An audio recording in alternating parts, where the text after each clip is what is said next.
diiringi oleh Profesor Datuk Dr. Paul Chan, Chancellor dan pengasas bersama University HELP bersama dengan div-div terhormat. Hadirin dipersilakan untuk berdiri. Ladies and gentlemen, announcing the arrival of the distinguished Tan Sri Datuk Sri Haji Azam bin Baki, the Chief Commissioner of the Malaysian Anti-Corruption Commission, MACC, accompanied by our Professor Datuk Dr. Paul Chan, the Chancellor, and the co-founder of HELP University, and our fellow distinguished guests. Welcome.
Oleh Profesor Datuk Dr. Paul Chan, Chancellor dan pengasas bersama University HELP bersama dengan div-div terhormat.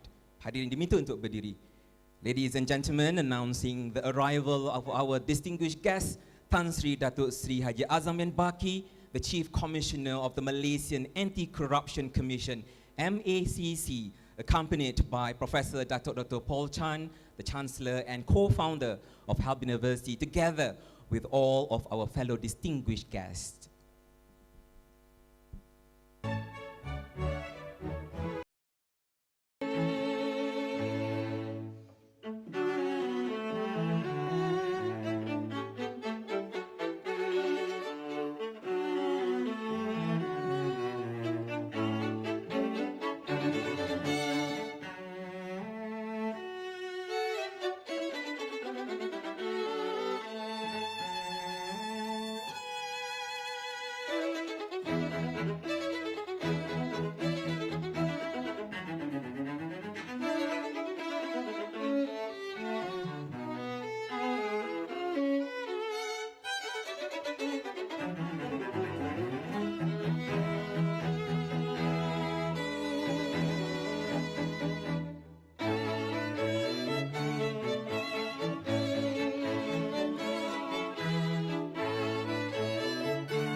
Terima kasih diucapkan. Para hadirin dijemput untuk duduk.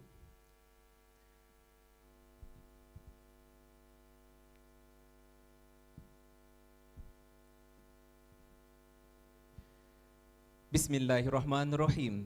Assalamualaikum warahmatullahi wabarakatuh.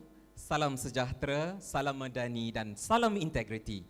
Yang berbahagia Tan Sri Datuk Sri Haji Azam bin Baki, Ketua Suruhanjaya SPRM. Yang berbahagia Datuk Profesor Dr. Paul Chan, Chancellor dan pengasas bersama University HELP. Yang berbahagia Datin Chan Kam Yok, pengasas bersama University HELP. Yang berbahagia Datuk Indra Junipa binti Wandi, Timbalan Ketua Pesuruhjaya Bahagian Pengurusan dan Profesionalisme SPRM. Yang berusaha Encik Adam Chan, Deputy Executive Chairman Health Education Group. Yang berbahagia Datuk Shirin N. Zahara binti Mahyudin, Board of Directors Health Education Group. Yang berbahagia Profesor Dr. Andy Liu, Naib Chancellor University HELP. Yang berbahagia Datuk Muhammad Hafaz bin Nazar, Pemangku Pesuruhjaya dan juga Pengarah Kanan Akademi Pencegahan Rasuah Malaysia. Yang berbahagia Datuk Idris bin Zaharuddin, Pemangku Pesuruhjaya dan juga Pengarah Kanan Perancangan dan Governance National SPRM. Yang berbahagia Datuk Seri Profesor Dr. Akbar bin Sattar, Pengarah Institute of Crime and Criminology, dan juga Mr. Chen, Executive Managing Director CHEC South Division Pacific.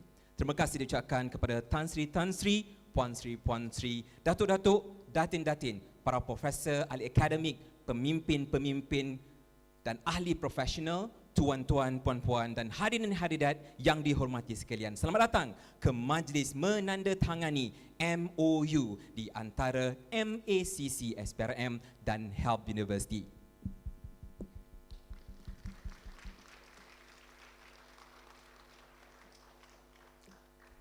Hadirin dan hadirat, di majlis yang penuh permai ini, marilah kita bersama-sama memanjatkan setinggi-tinggi kesyukuran kehadirat ilahi kerana dengan izin serta limpah rahmatnya, kita diberikan kesempatan dan kelapangan bagi untuk berhimpun di majlis ini. Sebagai penganjur, Health University HELP dan Health Education Group pada usia 4 dekad ini merakamkan setinggi-tinggi penghargaan dan ucapan terima kasih yang tidak terhingga kepada tetamu-tetamu terhormat serta hadirin yang sudi meluangkan masa pada pagi ini. Distinguished guests, honored dignitaries, esteemed leaders, professors and members of the academic communities, ladies and gentlemen, on this momentous occasion, we are deeply honored to gather here today to witness this important milestone together, which is the signing ceremony, a memorandum of understanding, a signature event between the Malaysian Anti-Corruption Commission MACC and HELP University. And together with that, we will launch our 2026 Forums on Governance and Integrity in conjunction with our 40th anniversary celebration of HELP University. And the ceremony not only marks a highly significant milestone, but also reflecting a shared commitment of strengthening strategic collaboration, upholding the values of integrity, and advancing research, publication, discourse, and good governance for the benefit of the nation and society at large. HELP University and HELP Education Group HEG certainly would like to express our deepest appreciation and sincere gratitude to all distinguished guests today and the participants for taking their time to be with us today. Thank you so much. Bagi memuliakan majlis dan memulakan majlis pada pagi ini, majlis dengan sukacita yang menjemput Encik Muhammad Qayyum bin Salim daripada Institute Integrity Malaysia untuk membacakan doa. Please welcome Encik Muhammad Qayyum bin Salim from the Malaysia Institute of Integrity for the recitation of doa. Welcome.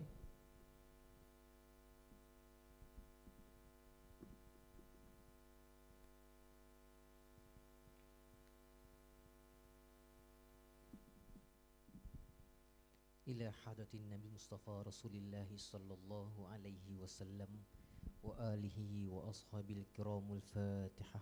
أعوذ بالله من الشيطان الرجيم. بسم الله الرحمن الرحيم. الحمد لله رب العالمين الرحمن الرحيم مالك يوم الدين إياك نعبد وإياك نستعين اهدنا الصراط المستقيم صراط الذين أنعمت عليهم غير المغضوب عليهم ولا الضالين آمين. أعوذ بالله من الشيطان الرجيم. بسم الله الرحمن الرحيم. الحمد لله رب العالمين والصلاة والسلام على أشرف الأنبياء والمرسلين وعلى آله وأصحابه أجمعين. Ya Allah, we are grateful for the opportunity to gather here today for these meaningful occasions. We seek your blessing upon this memorandum of understanding between the Malaysian Anti-Corruption Commission and HELP University. May this collaboration be guided by wisdom, integrity, and sincerity of purpose. Grant all parties clarity in decision-making, strengthen cooperations, and commitment to upholding values of transparency, accountability, and ethical conduct. Ya Allah, Ya Rahman, Ya Rahim, may this partnership contribute positively to education, research, and the collective effort in promoting integrity for the benefit of society and the nations. We pray that all initiatives undertaken through this collaboration will be carried out smoothly and successfully. Rabbana atina fid dunya hasanah wa fil akhirati hasanah wa qina azabannar. Rabbana hablana min ladunka dzurriyyatan thayyibatan innakas sami'ud du'a. Rabbana atina fid dunya hasanah wa fil akhirati hasanah wa qina azabannar. Wa sallallahu ala sayyidina Muhammad walhamdulillahi rabbil alamin.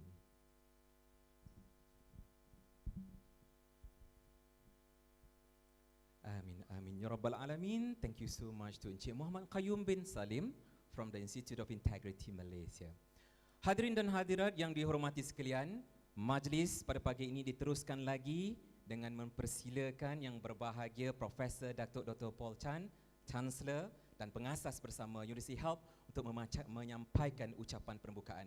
Ladies and gentlemen, we are now honored to welcome Professor Dr. Paul Chan, the Chancellor and co-founder of HELP University, to deliver his welcome speech. Let's welcome Professor Chan.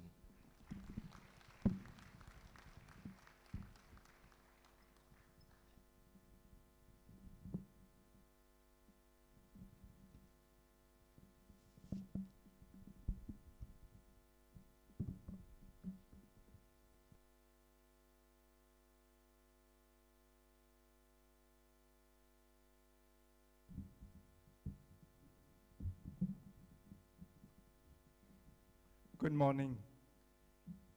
Tan Sri, I appreciate your presence today. And because of you, you have made it possible for this trust-based collaboration. I remember about 16 years ago, I signed the first MOA with MACC. And if I'm not mistaken, about 3.5 years ago, I met you in your office, and you reminded me that we should renew this very important collaboration. So I really appreciate that you have made this possible. I also want to welcome Yang Berbahagia Datuk Indra Junipa Binti Wandi, Deputy Chief Commissioner, and Yang Berbahagia Datuk Sri Professor Datuk Akbar, our CIO and the Director of the Institute of Crime and Criminology. And of course, we also welcome Yang Berbahagia Datuk Muhammad Hafaz bin Nasir, the Senior Director of the Anti-Corruption Academy. So, thank you so much for coming, ladies and gentlemen, and distinguished guests. You have heard what happened at HELP yesterday, and it's somewhat unfortunate that this incident happened, and I want to take this opportunity to express our condolence to the worker who was sent to repair our aircon. At the same time, I also want to express our care and concern for the few students who have been injured, but they are very well taken care of. And I want to take this opportunity also to thank so many of you and many others who have written numerous WhatsApp emails to me and my colleagues to express their support. This is a very typical Malaysian attitude to care for each other. And it also reminds me that help means something to them.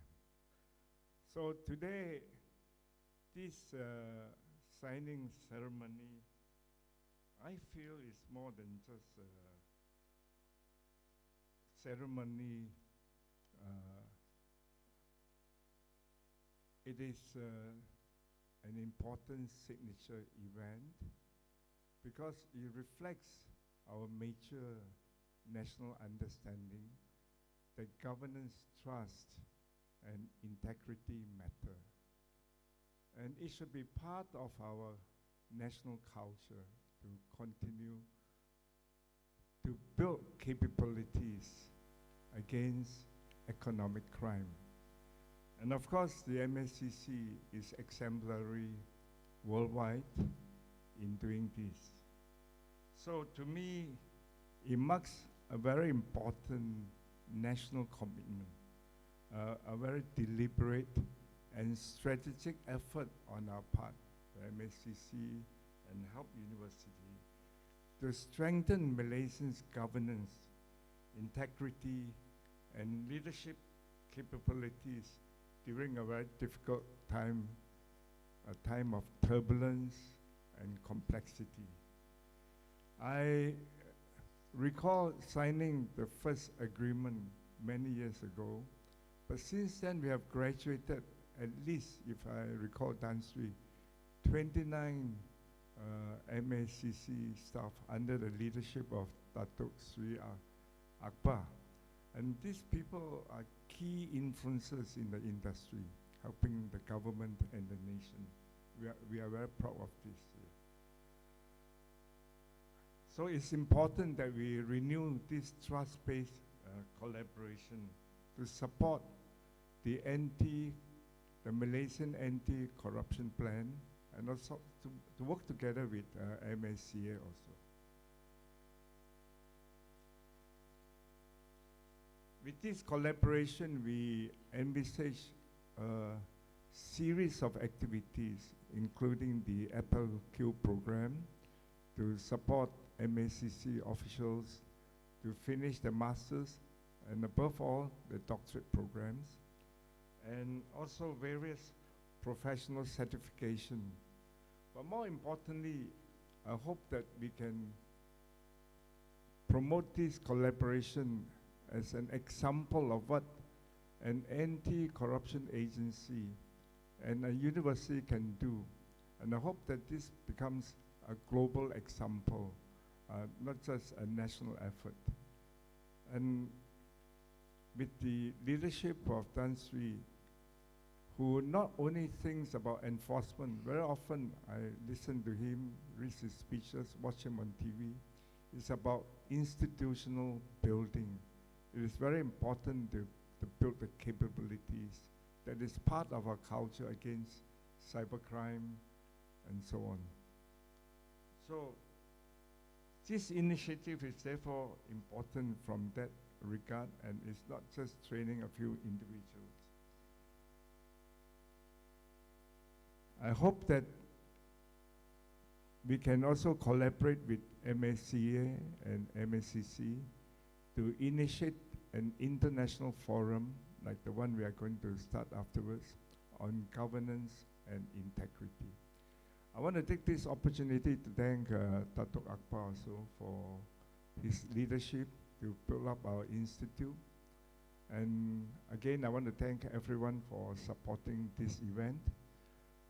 Amongst the few panel speakers today are some very interesting and experienced practitioners in governance. Tan Sri HELP has instituted, with the help of Datuk Sri, our Corporate Liability Act, our Data Protection Act, of course, cybercrime protection and various compliances. So that's very important to us. We want you to know that we are doing the right thing, we are on the right track, and we want to help university to be exemplary in doing this. Again, Tan Sri, I want to thank you personally for making this possible. Thank you so much.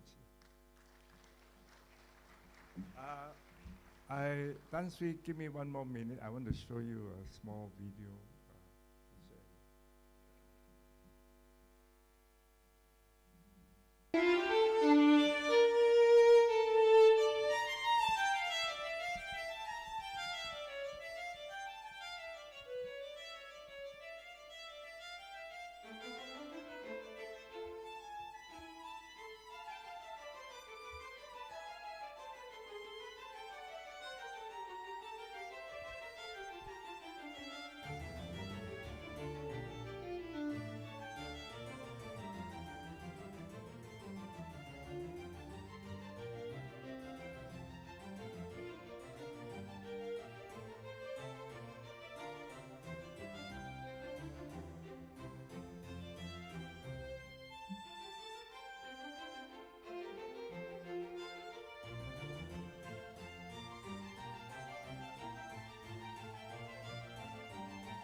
Lastly, I want to thank the staff of HELP management to organize this, and in particular, my co-founder, Kam Yok, my wife, who is my boss. Thank you.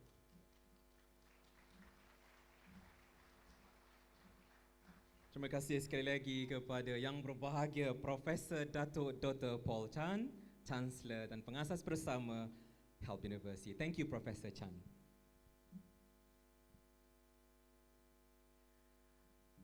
Hadirin dan hadirat, majlis diteruskan lagi dengan mempersilakan Yang Berbahagia Tan Sri Datuk Sri Haji Azam bin Baki, Ketua Pesuruhjaya Suruhanjaya Pencegahan Rasuah Malaysia. Ladies and gentlemen, please welcome Yang Berbahagia Tan Sri Datuk Sri Haji Azam bin Baki to deliver his opening address. Welcome.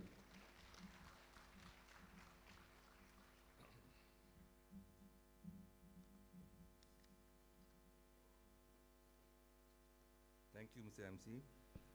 Berbahagia Datuk Profesor Dr. Paul Chan, Chancellor HELP University. Berbahagia Profesor Dr. Liu Teck Kui, Naib Chancellor HELP University. Yang Berusaha Encik Ong Seng Kyo, Pengurusi Lembaga Pengarah HELP Education Group. Berbahagia Datin Chan Lau Kam Yuk, she's your girlfriend and partners as well. And lastly, she's your boss. Badan Pengurusi Lembaga Pengarah HELP Education Group. Berusaha Datin Chan Lau Kam Yuk, Ahli Lembaga Pengarah HELP Education Group. Berbahagia Datuk Sri Professor, my good friend, my long time friend, my senior Dr. Akbar Sata, Pengarah Institut Jenayah and Criminology, HELP University. Datuk Indra Junipah binti Wandi. She's my scandal those days, but no more. Timbalan Ketua Pesuruhjaya Pengurusan Profesional SPRM. After I appoint her as my Deputy Chief Commissioner Professionalism in MACC, so no longer we have a scandal. Yang bahagia Datuk Hafaz bin Nazar, Pengarah Kanan MACC, Pengarah Kanan Bahagian, Pengarah Bahagian, tuan-tuan perempuan semua, taksir-taksir, Assalamualaikum warahmatullahi wabarakatuh, selamat pagi, salam Malaysia Madani. I do not know which language I should use. You know, Datuk Hafaz Nazar, he prepared me in Malay version. He said, you have to speak Malay, our national language. But I also prepared my speech in English.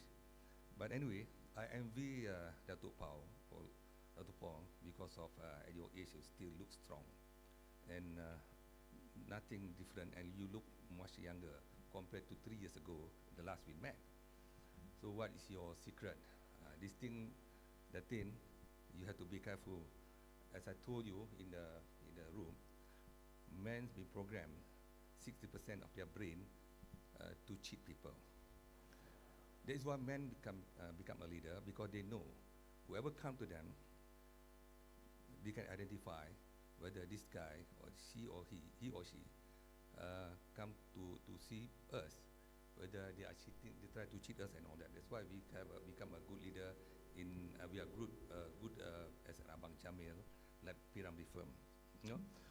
So coming to this event today, our relationship is extremely important, Datuk, in playing a critical role in anti-corruption agenda in Malaysia. And not only MACC, but also it is a role within the academic field, particularly in education related to the prevention of crime and corruption in this country. As all of you know, that me personally, MACC, we are facing so much challenges now. I hope I can close last year, 2025, with a peaceful mind, without any event. But unfortunately, many things prop up until today, and reporters is waiting me outside and going to ask me many questions. I don't know whether I should, our brothers here, I should answer all your questions for today, because I think I'm going to reserve some of it on the 15th, just day after tomorrow, after I delivered my speech for my our first assembly for this year to my officers. Anyway, since the signing of this first MOU between both parties, HELP and MACC, 16 years ago, as what been mentioned by Datuk, yes, a total of 29 officers of MACC now become alumni to HELP, and I'm looking forward to bring more officers to study in HELP. I have many friends from other countries like Brunei. They also came here and study. Their children came here study in HELP. So I believe HELP has a very good reputation outside of the country. One of my friends is from Brunei. He sent his children his son to do two of his son to do foundation here, if I'm not mistaken, and then continue studying in HELP until they graduated. As a result, several HELP University alumni of MACC officers, they hold quite an important post in MACC, like Datuk Sino Azlan, Tamizi and Datuk Izani, the former deputy investigators division and all that.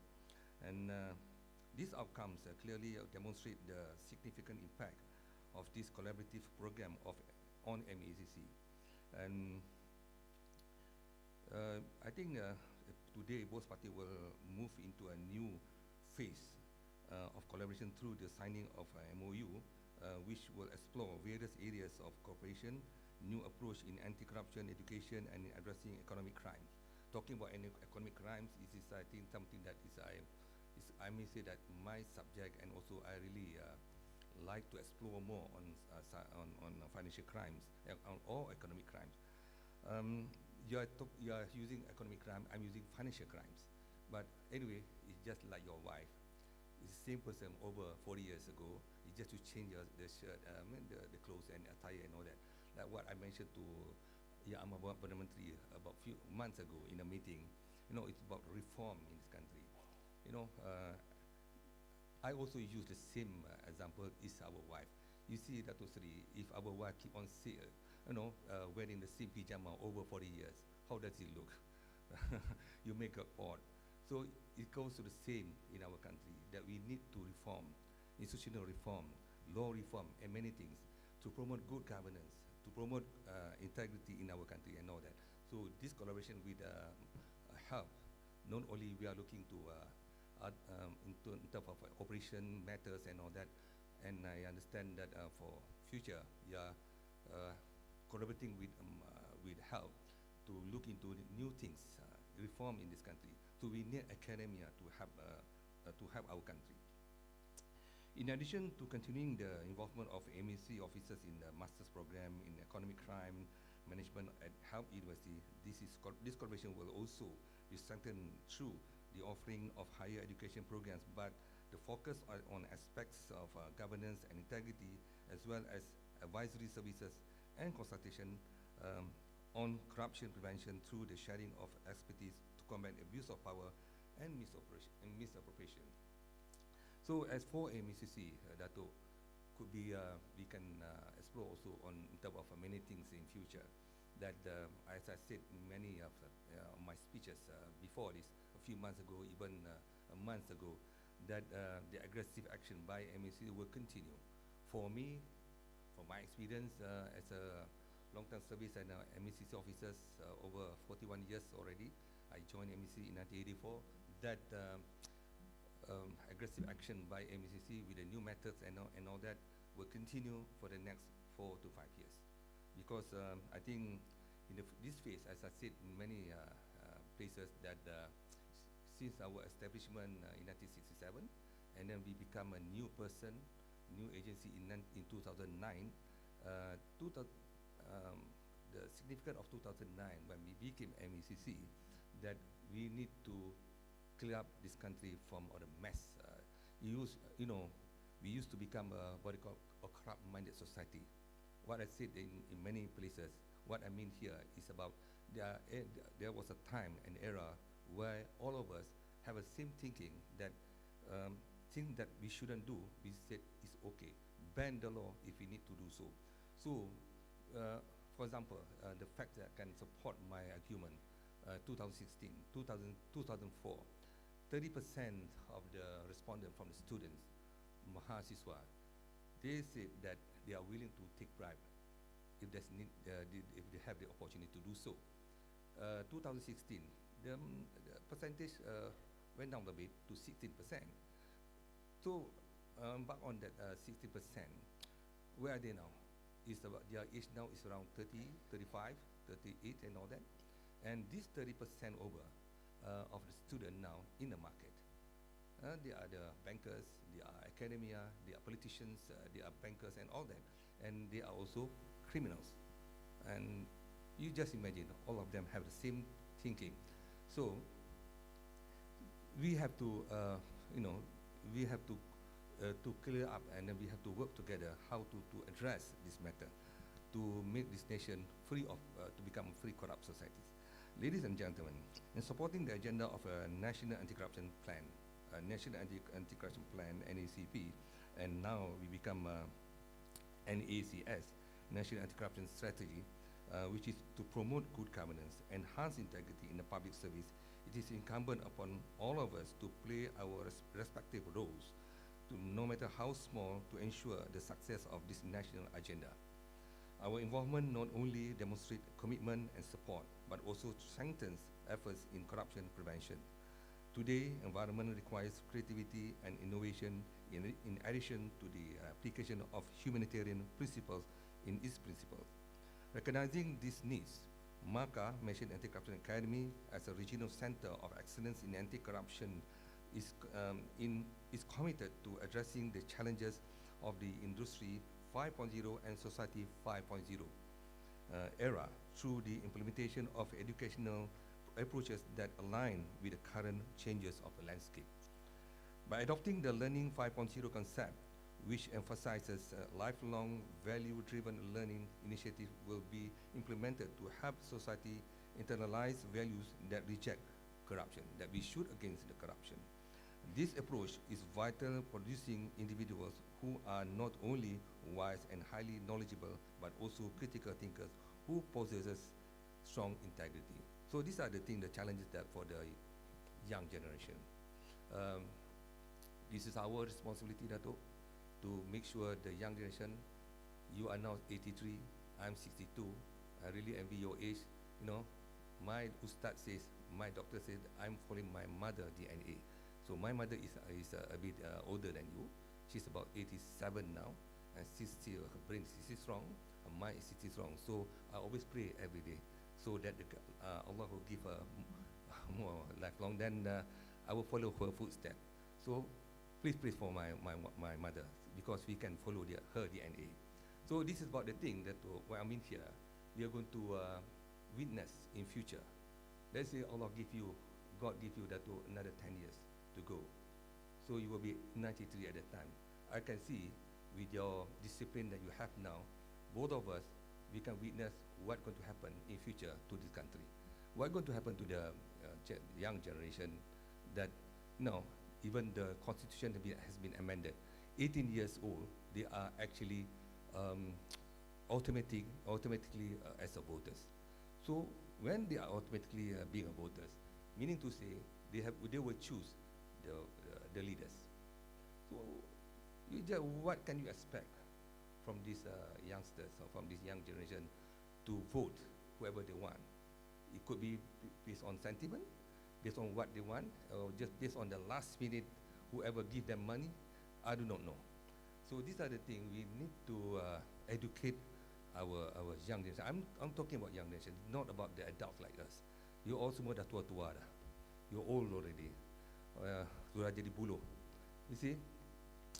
So these are, for me, even the lawmakers did not think about it. For me, the spirit behind the amendment of the Constitution for the new voters is about the maturity of the young generation. So we need to educate them to be more matured, because 18 million people now need to be brainwashed. I can brainwash you, Dato', at any time. You can brainwash your wife at any time, because person to person, face to face and all that. But how that you going to educate, let's say from 18 million, it's about 10 million of students, 10 million of young generation. So we need to have a strategic system to educate these people. We need to have a new method, new approaches. As I said many times, last year approaches, 2-3 years approaches or method will not be relevant for this year, will not be relevant for 2027, or not be relevant for 2028.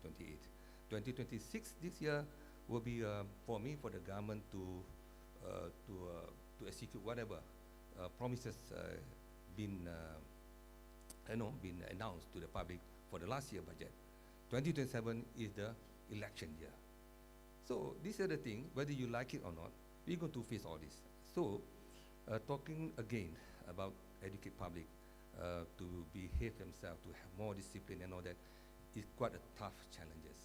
So my department, we will do whatever we can to execute our responsibility and all that. Macam semalam, it's very viral when I've been asked whether I can sleep well and all that. I say yes, I think I can sleep well with all kind of mass challenges. People,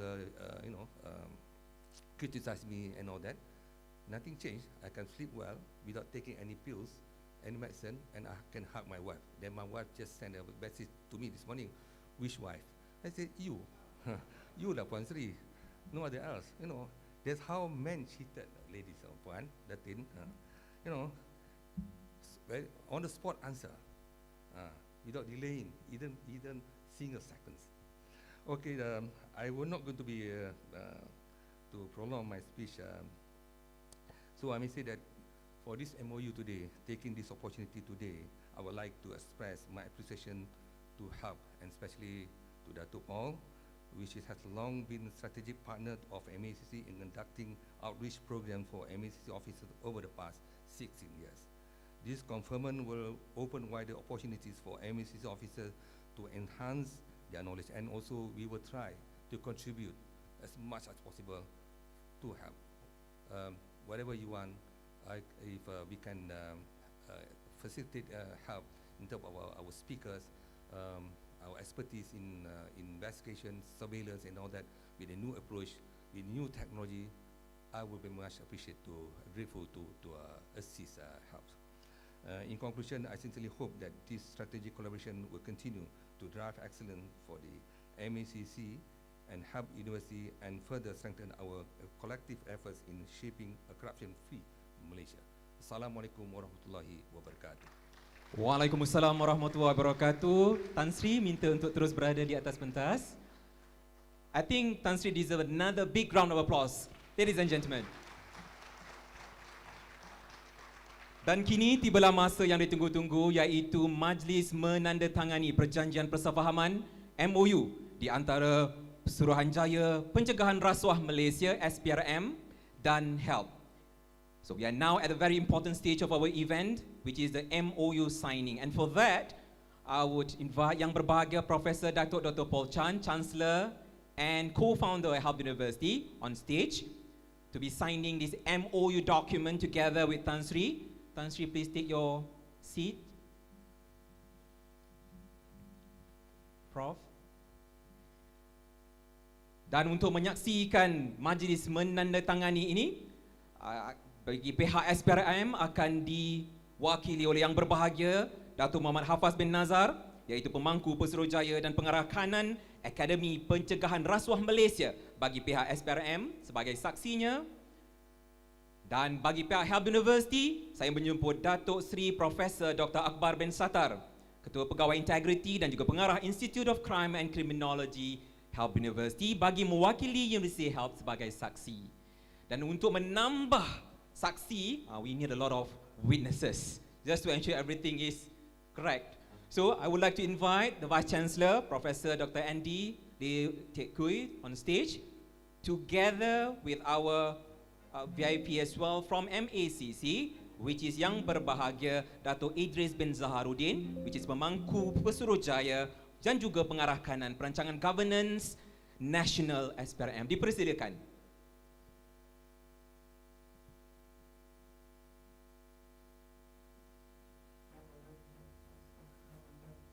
Baik tuan-tuan dan puan-puan, kita mulakan majlis menandatangani MOU di antara MACC SPRM dan juga HELP University.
Perjanjian di antara MACC dan juga HELP University, a signature MOU event between MACC and HELP University, a collaboration in leadership development for governance and integrity. It's a truly remarkable session. Jadi kita menjemput yang berbahagia Tan Sri, Profesor Chan, Datuk-Datuk untuk ke hadapan untuk mengambil gambar.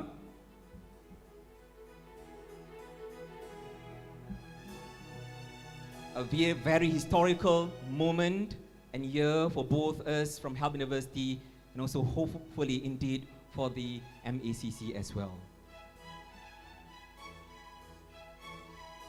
Okay, big round of applause, ladies and gentlemen.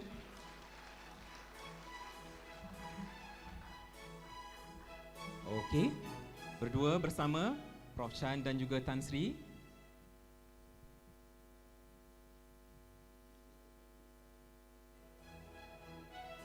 Okay, congratulations again, Prof Chan and Tan Sri Dr. Datuk Sri Haji Azam Baki.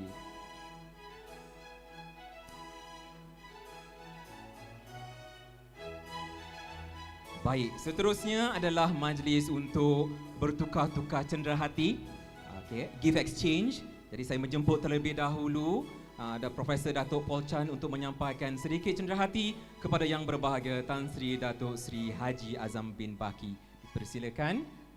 Dan cenderahati dari pihak HELP University adalah satu momentum yang begitu bermakna, disertakan dengan buku khas daripada Datuk Shirin Yudin, title We Are All Stakeholders, Culture, Politics and Radical Accountability in the Boardroom. We have our very own Datuk Shirin here.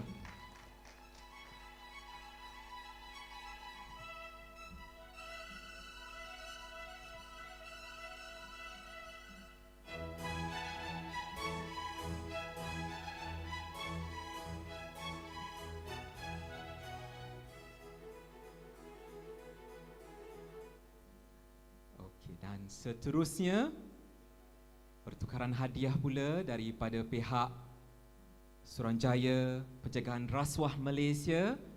Dipersilakan Tan Sri Datuk Sri Haji Azam Baki untuk menyerahkan sedikit cenderamata kepada yang berbahagia Profesor Dr. Paul Chan. Yeah, a fruit basket to make everyone healthy. An apple a day will keep the doctors away. Bersama-sama dengan plak khas daripada SPRM juga.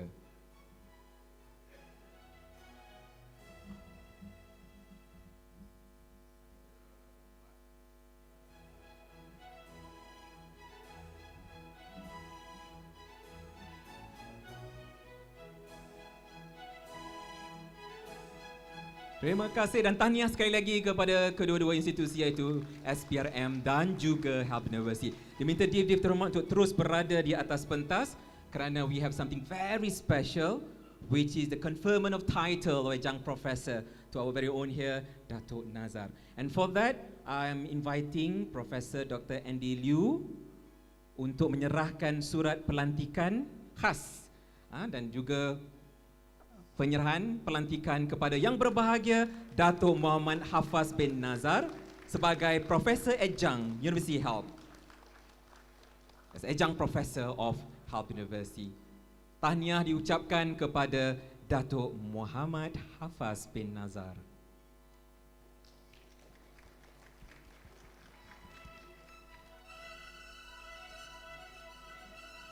Okey, dan dengan ini tuan-tuan dan puan-puan, berakhirlah sudah majlis menandatangani perjanjian persefahaman MOU di antara SPRM dan Universiti HELP. Majlis sekali lagi merakamkan ucapan terima kasih dan juga penghargaan setinggi-tingginya kepada yang berbahagia Tan Sri Datuk Sri Haji Azam bin Baki, yang berbahagia Profesor Datuk Dr. Paul Chan, yang berbahagia Datuk Muhammad Hafaz bin Nazar, yang berbahagia Profesor Andrew Liu, yang berbahagia Datuk Sri Profesor Dr. Akbar bin Sattar, Datuk Idris dan div-div terhormat sekalian. Jadi seterusnya majlis menjemput div-div untuk ke bilik ruangan menunggu untuk menikmati juadah pagi yang telah disediakan. Hadirin dan hadirat, marilah sama-sama memberikan tepukan sekali lagi dan juga sorak kepada SPRM dan MACC, dan kita menjemput Tan Sri untuk ke ruangan bilik menunggu bagi menikmati jamuan ringan. Dipersilakan div-div terhormat.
Salam sejahtera, salam Malaysia Madani. Pergi ke taman memetik kenanga. harumnya warni penawar jiwa. Bicara integriti perlu berwibawa, dipimpin tokoh berjiwa bangsa. Ladies and gentlemen, it is my distinct honor to introduce a leader whose name is closely associated with integrity, governance, and the pursuit of justice. Someone who brings together enforcement, academia, policy, and public trust with rare credibility. Datuk Sri Professor Dr. Akbar Sata is exceptionally well placed to chair this discussion, offering a perspective that is both principled and practical, grounded in experience and guided by values. At HELP University, Professor Dr. Akbar serves as Director of the Institute of Crime and Criminology and holds the Professorial Chair of Crime and Criminology. Beyond titles, ladies and gentlemen, what truly distinguishes him is his commitment to ethical leadership, accountability, and public good, recognizing that governance is ultimately about trust and responsibility. Ladies and gentlemen, please join me in welcoming the chair and moderator of this panel discussion, Datuk Sri Professor Dr. Akbar Sata.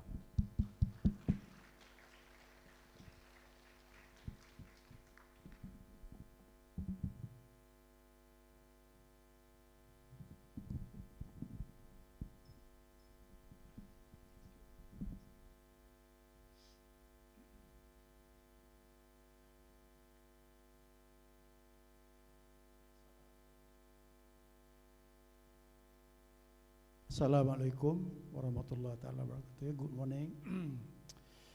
Sometimes I'm also scared, they over, saying good thing about me. I'm so scared now. Ladies and gentlemen, we have 3 speakers now. The first speaker will be Tan Sri Dr. Palan. He is an educator. I think all of you, the 3 of you, please come up. Dr. Palan, Tan Sri Palan, sorry, Mr. Philip Koh, Mr. Jimmy Loh.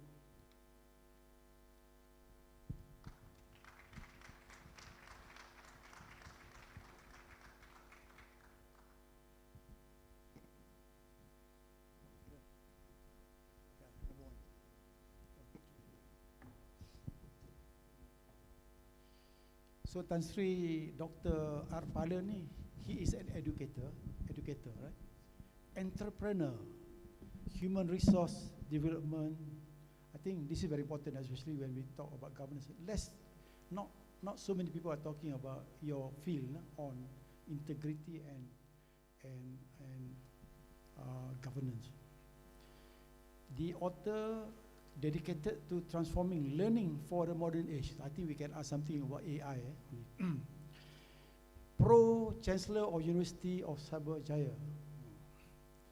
With decades of experience in education, training, and human capital development, Tan Sri Palan has pioneered innovative approaches across Asia, right?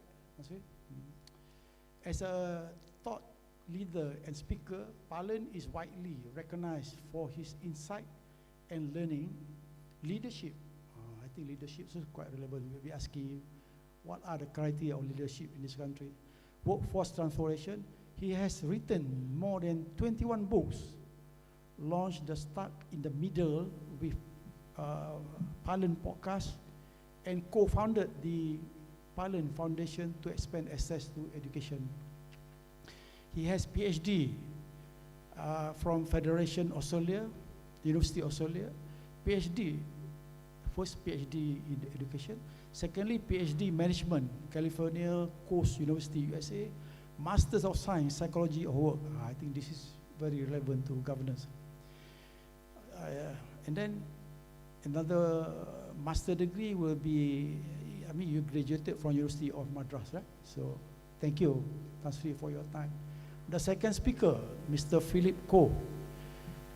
Philip is a senior partner at MACC-HELP and Philip Koh, bringing over 40 years of experience across academy, or he's academician also, because he's an adjunct professor of University of Malaya, right?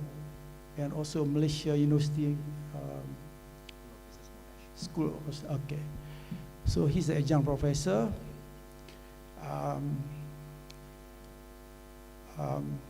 Okay, academician, professional practice, and industry.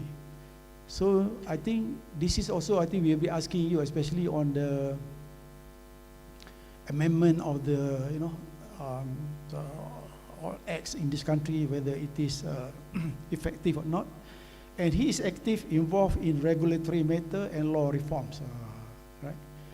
And regularly write on public law issue to promote good governance and informed citizen.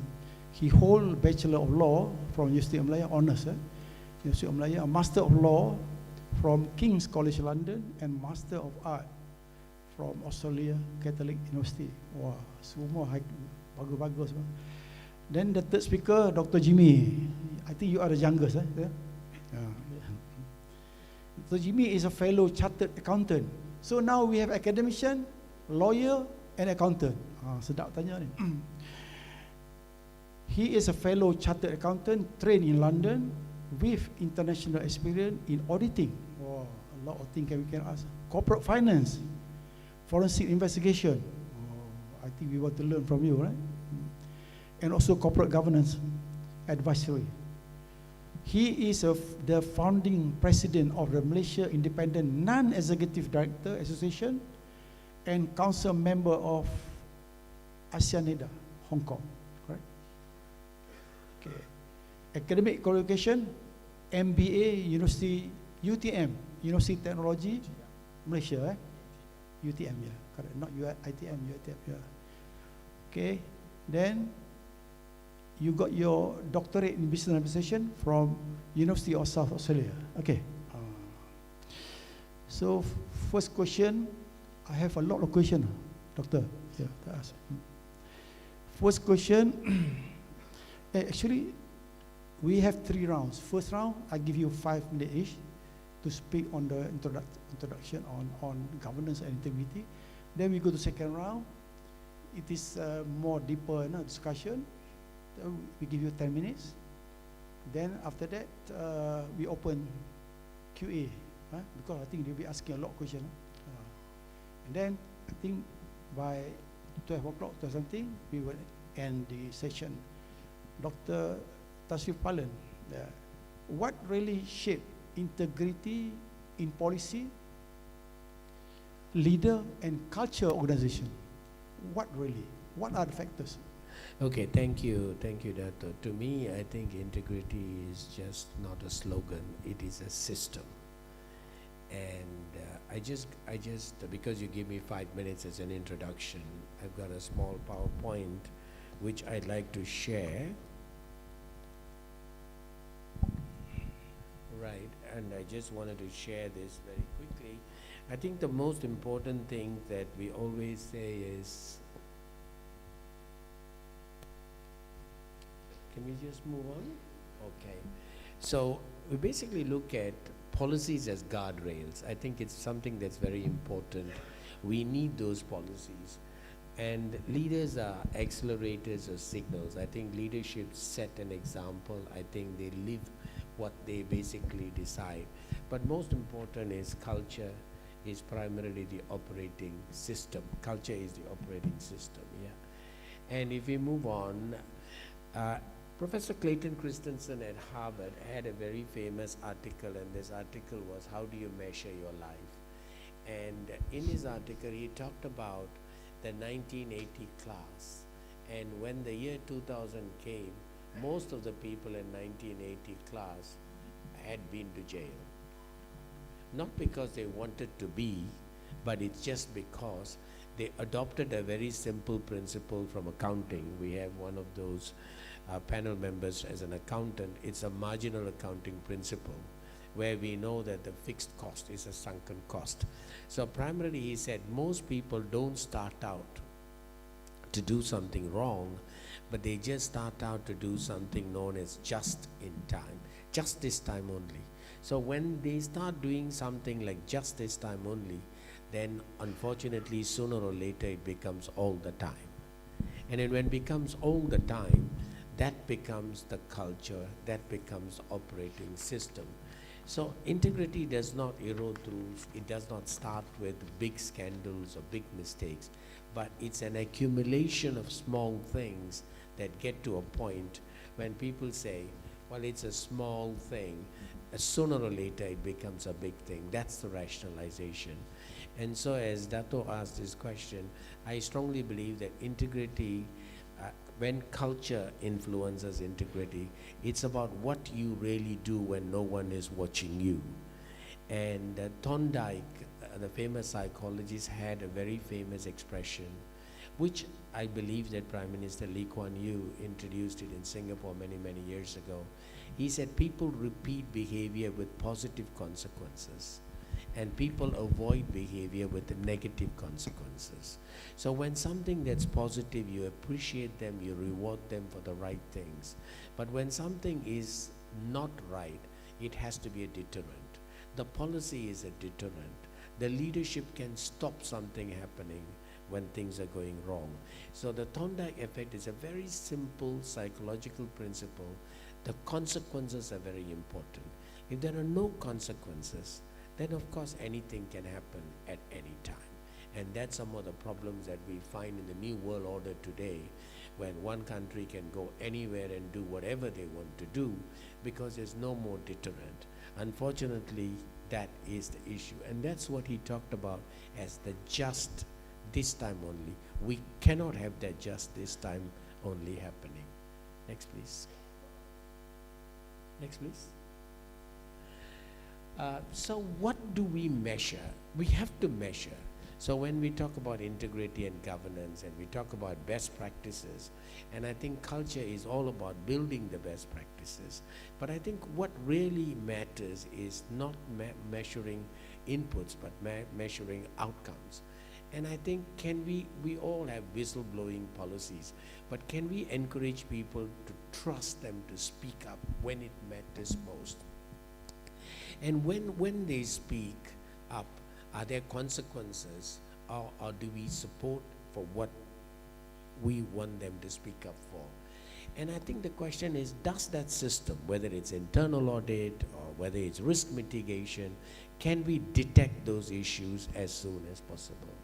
And of course, once the consequences are in place, then the organization learns. When the organization learns, for example, if someone has done something wrong, and if you condone it, then of course it becomes a norm. But if action is taken, we make a case of it, then the next thing we know is it just continues to move on. Next, please. And it's integrity at scale. So most of the time in entrepreneurship and in education, we talk about scale. We find a problem and we try to teach people how to learn to solve the problem, or we actually find a problem and try to solve it so that business can make money. So, but how do we cultivate integrity at scale? Number one, how do we get top management to speak up, the right tone, the middle management? How do we actually make ethical standards very practical? It can't be too difficult that people can't follow. It has to be simple. And number three, you have to have the trust factor, the safe places where people can speak up, and always consequences. You only reward people for the right consequences, and deterrents are for whatever that's wrong is happening. So it has to be rituals. We have to practice these rituals every single day.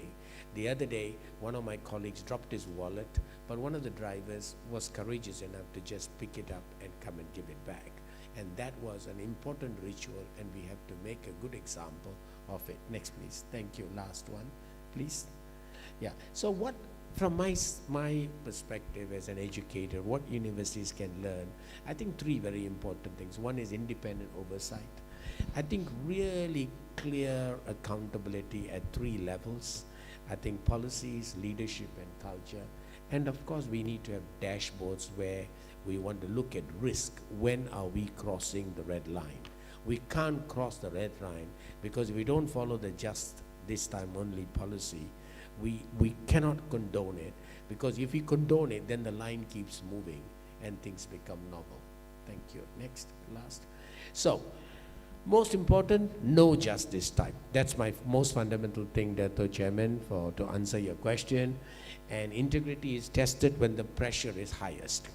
And good governance ensures the line never moves. So to me, I think what Clayton Christensen said is, how do you measure your life?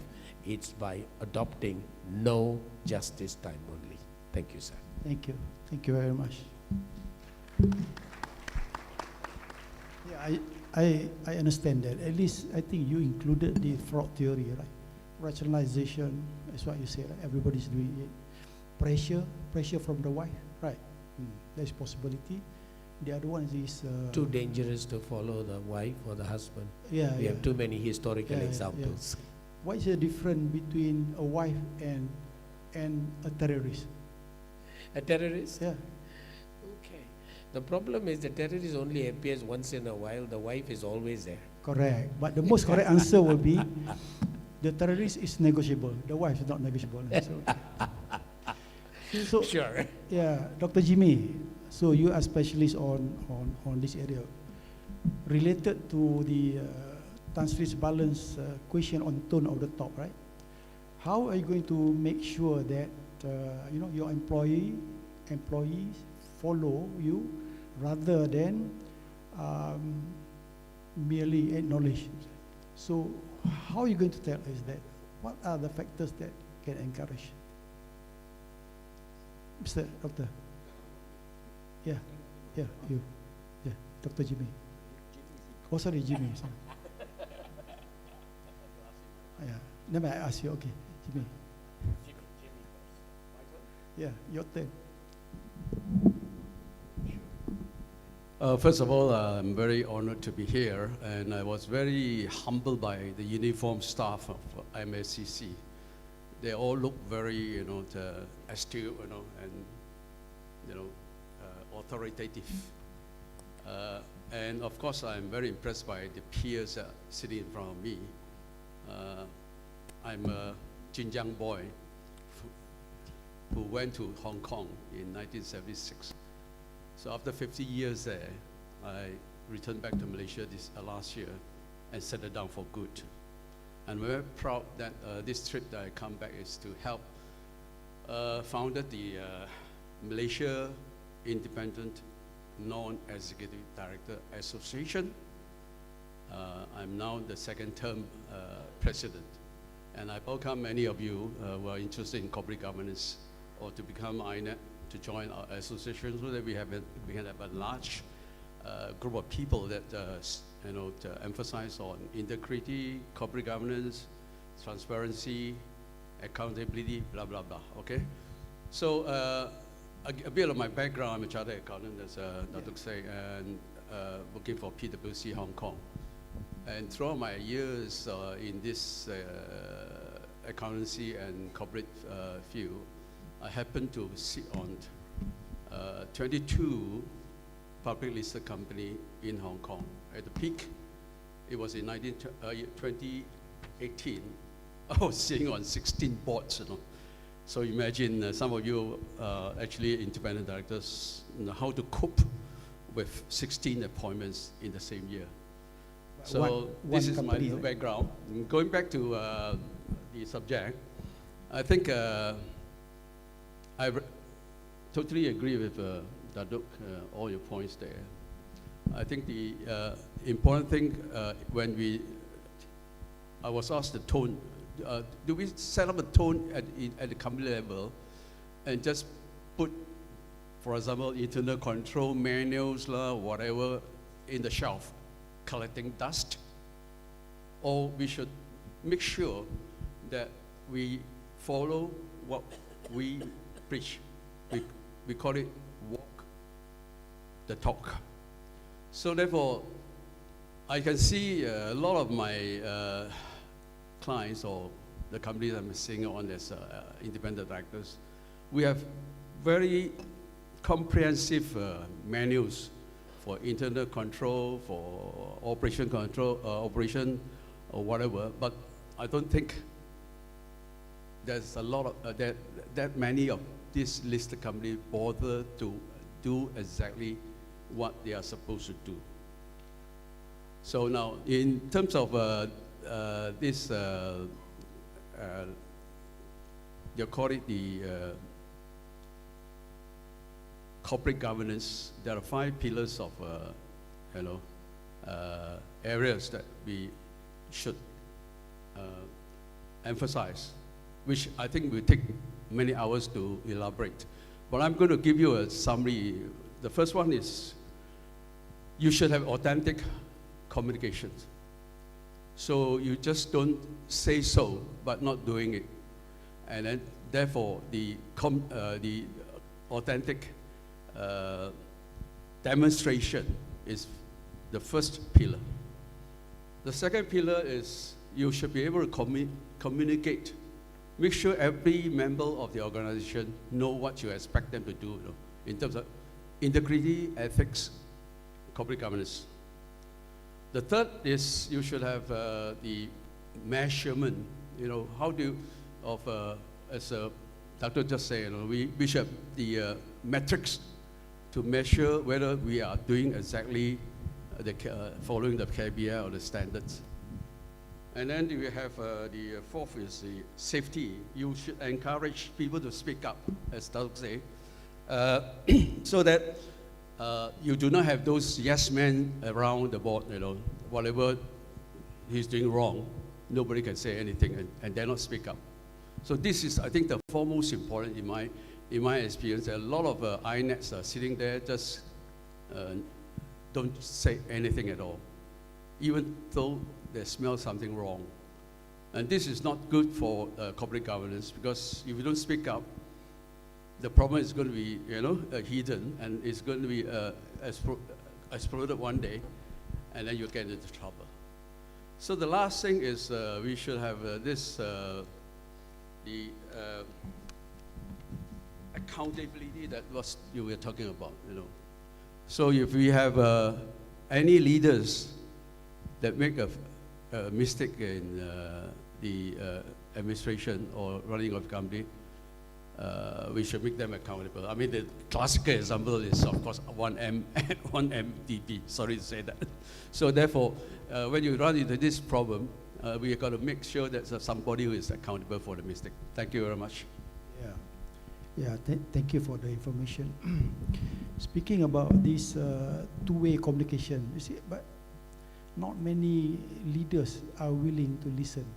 Sometimes, of course, you come up with whistleblower policy, but it is not really effective, But the other question I would like to ask you is that how important is two-way communication? But you have to involve all level of officer, at least 3 or 4 months, or at least 3 months one time to speak, giving all the level, including the lowest level until up, to ask you question, but that we can include in the policy, in your internal control policy. Well, in a lot of organizations, you're bound to have a very high power guy there, and then nobody can challenge him, For example, as I say, the 1MDB, I'm sure the SCU was very powerful, and the INETs there are probably just sitting there as a rubber stamp. I'm sorry to say that, maybe. So then you see the leader is making a mistake. You dare not speak up. So the good channel is, in fact, in the listing rules, we are required to have a whistleblowing mechanism in all listed companies. Therefore, the channel should be respected. How you respect it is you do not expose the anonymous complaint of whistleblowers. And you don't want to be shy of taking actions on sort of a anonymous report. Maybe some are fake, some are personal. However, it should be a very, open way of addressing any dissents, comments about somebody is doing the wrong thing. For example, paying, a sum of money in order to get the contract. So you are looking at the short-term gains. But in the long term, you affect the company badly, because if you are caught, then I think you'll be exposing the company as somebody that's not having any ethics or integrity. Thank you. Yeah, but to help our participant here, I think, sometimes in law enforcement agency, they call it morning prayer. Just a 4 or 5 minutes chair the meeting, asking your staff, hey, what you doing today, tomorrow, and so on. And then the best time is that you can identify the red flag, whether your officer is okay or not, too close to the client, and so on. But in order to be more effective, you have to be whiter than white, because they know that whether you're okay or not. I think that is very important, right? Yeah. So, to our Mr. Philip, from your perspective as a corporate lawyer, right? What are the most common governance failure you observe in Malaysia companies?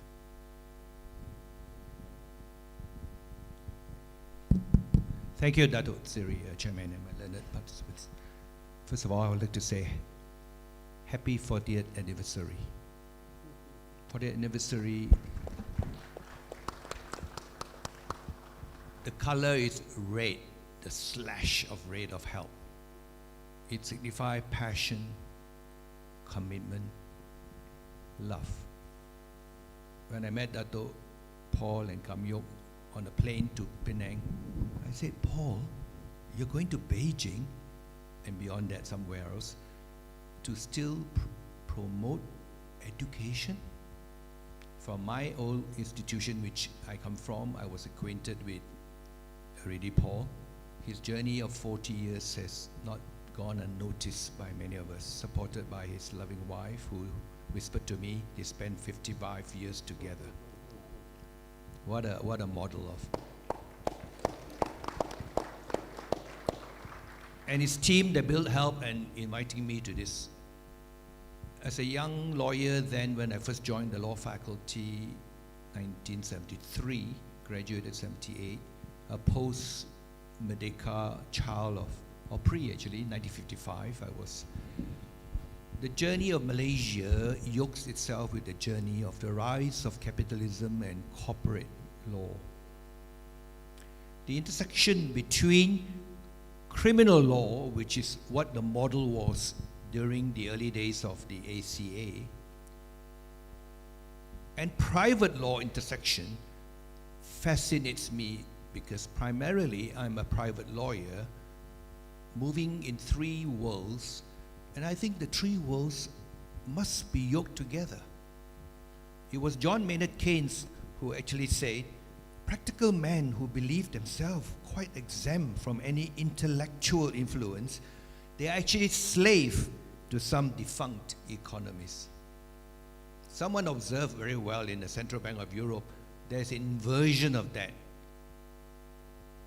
There is now defunct theorists and economists captured by practical men. So there is a tension between practice and theory. And from the theory that we know way back to Aristotle, theory and practice are inexorably bound together. The problematic is that we have severed the two, and we are actually working on still old models. So this morning, as I was reflecting, what would I say? Your question, I'll come back to it. A straightforward question for a lawyer to give a legal answer. But we are too captured by our discipline. Law is too important to just leave to lawyers, as economists to economists, as politics to politicians alone.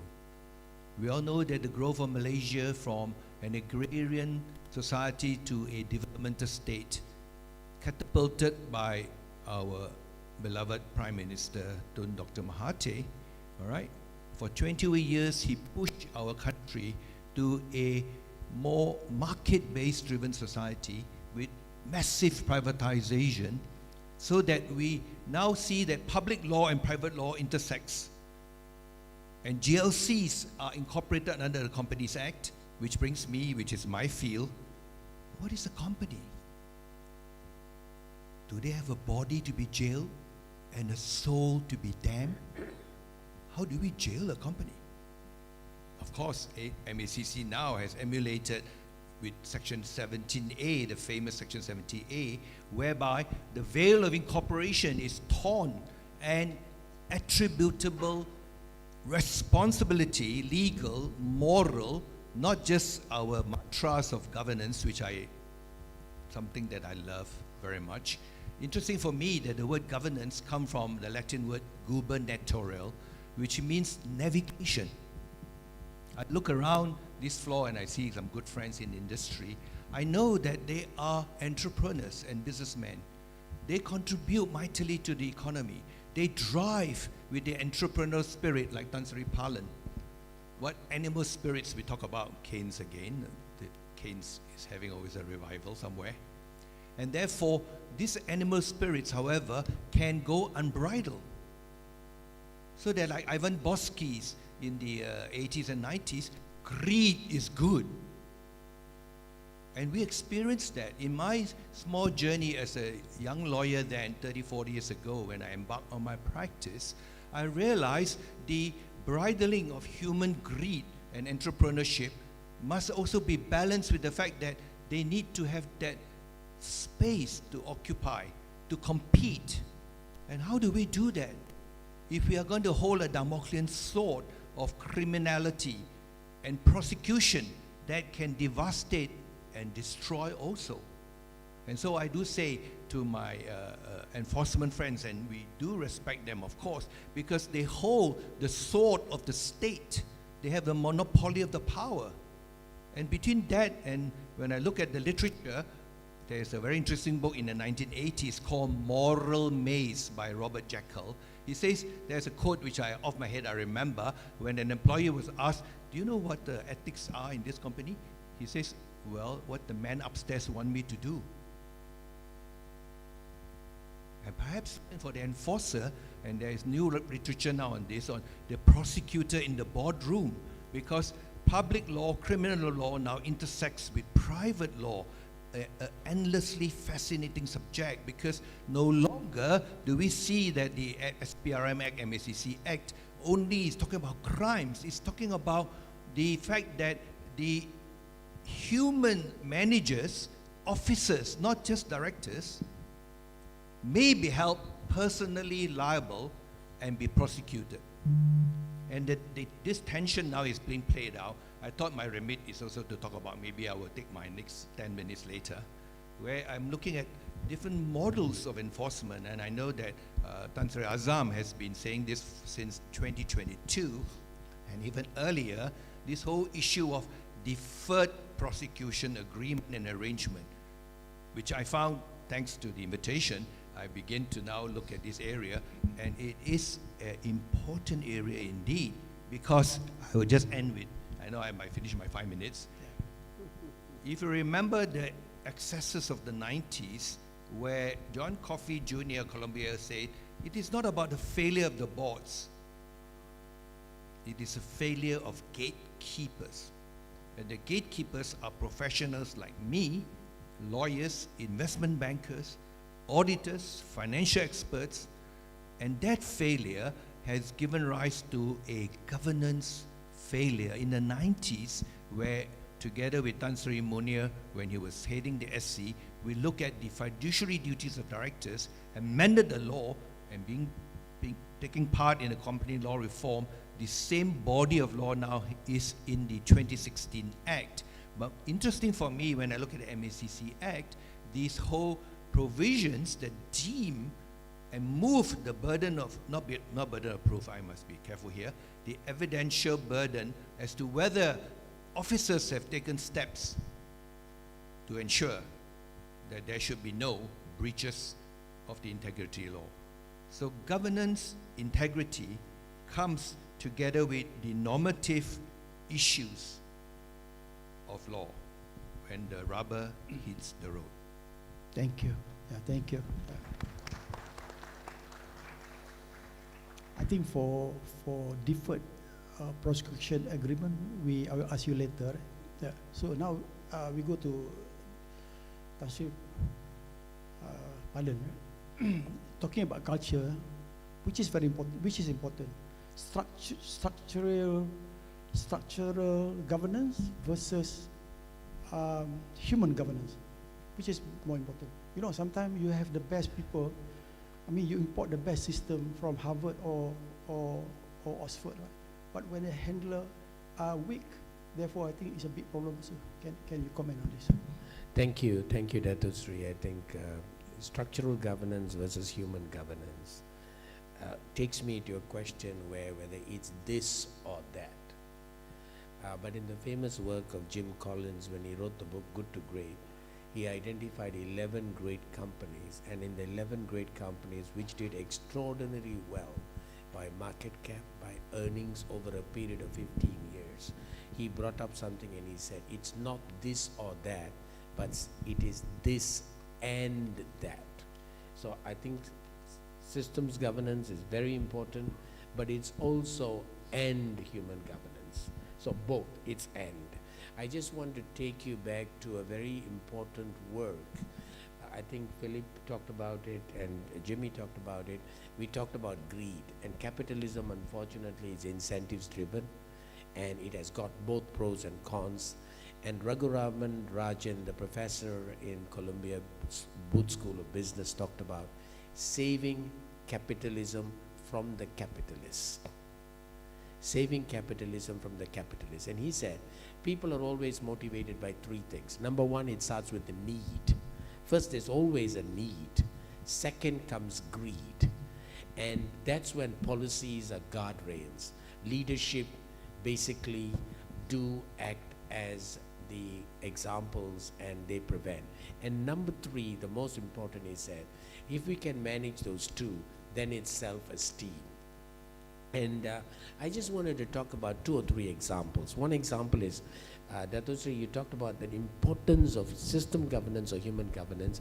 I want to go one step further. And when it's integrated, when it becomes a daily way of life, when it's a habit, that's when it's culture.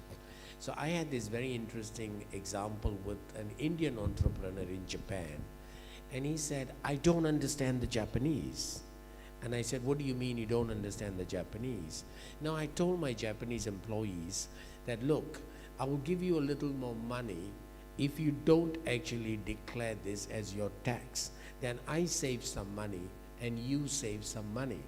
And the Japanese employee said, no, I'd rather you do all the deductions and I take home slightly less. That's a way of life. That's been built into their culture, built into their way of life. They see paying tax as a duty, as a responsibility. So you get to Singapore, just another example, and Singapore I always talk about when the Thorndike effect is happening every single day. At 12:05, I was going out for a meal with one of my friends, Singaporeans, and the light turns red to green to yellow, and I said, let's run, and yellow to red, and my Singaporean friend said, no. I said, well, there's no one, there's no camera, there's nothing, let's go. And he said, no, we'll wait. It's become a way of life. But still, if you, all of you remember the famous case of Knight, who was a director of commercial crime, and his non-payment of tax, and he was jailed for ethical aberrations. He was a director of commercial crime, and I think he was the one who charged Tan Kun Swan at that time. And let's not forget that he was someone who was basically responsible for ensuring compliance and governance. But he had a lapse in standard, but the Singapore government did not take anything for chance. They did basically jail him. And the last thing that I wanted to say is, I think culture happens when we do have consequence management in place. And consequence management, Dato Sri, is that human governance. Yeah. But that only happens when you have the system governance, when you have all the legal safeguards in place, when you have everything. And that's one of the reasons why they say independent directors should not stay for more than 9 years, because then they're no longer independent. Thank you. Yeah, Dato Sri. Talking about culture, right? But we have the same culture with Singapore. Comment. Yeah. Dato Sri, you're taking me to dangerous territory. You see, Dato Sri, there is always a consequence, Dato Sri. Can somebody like Knight get away? I think he would have got away if he was here. But he couldn't get away. And unfortunately, he was such a distinguished professional, but he died disgraced, which was unfortunate. Yeah. And that only happened, like what Clayton Christensen said. He said, just this time, one time, just one time. And all of us have these mistakes, just one time. There's this very attractive young lady, Dato Sri. No one is around, and she making an approach. Just this one time. But you know from Fatal Attraction, that just one time didn't end well. I hope I answered Yeah, that. you answer. I think enforcement. Enforcement. Yeah, exactly. In criminology, there's a terminology called individual versus systemic. Right? Exactly. It's a system. Exactly. System does not look after any individual. Yeah. It basically looks at the holistic perspective. You give me criteria for the good leader of the country. Give me three criteria. I A think good number leader of one. the country. Number one is basically, I think, signals of trust. You create a trusting workplace. And number two, I think it's basically very important to be an example. And number three, I think it's very important to display the righteousness attitude throughout society. I see. Do we have any of criteria in this country? I think there is something that in legal terms they say. My lawyers always advise me, so I will just go back to Philip and say, can I not answer that question, sir? I will let Philip answer. Yeah, sir. Yes, you for can, they are dignified Yeah, by yeah. statute. Yeah. I think we overstate Singapore. I'm not worried to say that. Among law reformers among us, when we in Putrajaya, everybody quotes Singapore, but they don't. I have a quip, which is of course not totally fair to Singapore. Malaysians are honest. Philip, I just want to just quickly interrupt. Just one small thing. Let me finish my Not, statement. not to disagree with you, just to say that I only quote Singapore because I just said Knight was also sentenced. So he just didn't get away with it. And everywhere things happen. That was the only Well, reason. Glenn Knight was a warrior for the dynasty. And when he fall out, the emperor chops his head. I would like to say that sometimes it's a bit facetious, and so pardon me. Malaysians are very honest about our dishonesty. Singapore is dishonest about their dishonesty. They've Yeah. And Yeah. Glenn Knight, I know him, I know John Coe. Yes, unfortunately, hubris can take over prosecutors. Hubris, the fall of powerful men, driven by high testosterone. You need high-powered people to prosecute too, because you are dealing with high-powered individuals. To catch a Slater Walker, you need someone smarter than Slater Walker, all right? And I do think that our enforcement officers should be empowered. Of course, the balance, as I hinted just now, between entrepreneurial spirit, animal spirits, which allow growth and competitiveness. Singapore is no wiser. I mean, there's so much hypocrisy there, right? They are the money laundering capital of the world. Yeah. All right. But money laundering is not included in the CPI. That's why they got. No, well, not quite. SPRM has power of anti-money laundering and LHDN. So I'm here not to bash Singapore. There's much to respect about Singapore. There's much to admire, and much that we can also emulate. But they also should see. I remember it's a personal anecdote. One day in between my job, someone called me, Philip, you seem to fit a transnational base in Singapore. I said, why? You have all the Harvard, Cambridge, Oxbridge. I'm only Pantai Valley High School, University of Malaya, you know. Why you want someone like me? We want Malaysians because they can understand ambiguity. I don't know whether there's a compliment or an insult. And now Singaporeans are taught to deal with ambiguity. We are far ahead the curve on that, right? And I think normative rules, yes, and of course they have a very squeaky clean, at least formally, but that's because many Malaysians help them to run it carefully. The problematic is we are a great exporter of talent. So anyway, this is not a conversation about Singapore and Malaysia. I mean, I'm not interested in that. All right. So I've interrupted the discourse. No, okay. He got 10 minutes. Now 10 minutes. No, he got 10 minutes. He signed. 2 more minutes, right? 3 criteria, right? Merit, integrity, and courageous. Which is the best as a leader? Which one you choose? Merit, integrity, and courage. I certainly would place integrity number 1, because there are a lot of examples of very meritorious people who have been some of the world's best crooks. Yeah. So I would certainly place integrity number 1, courage number 2, because the courage to stand out becomes very, very important. Yeah. And merit, I think that's something we have found some of the world's most talented people with the highest of IQ were not really the best of people when it comes to systems. I see. Okay. You see, right? I think Singapore, maybe they have successful in enforcing the law enforcement, or whatever it is. But the failure is that I think they fail to change the mindset of the public.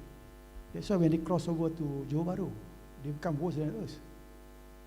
So I think that is one of the way they cross. It's not easy, to change mindset. It takes 100, because Denmark take about 200 years to change the mindset. Yeah. No, it's like what Philip just said. I think it's about being honest about our dishonesty and dishonest about our honesty. Yeah. And I think it's something that's very fundamental. But the whole idea is, how do we, even if we go to Japan, have they not had any issues? Of course they've had issues. Yeah.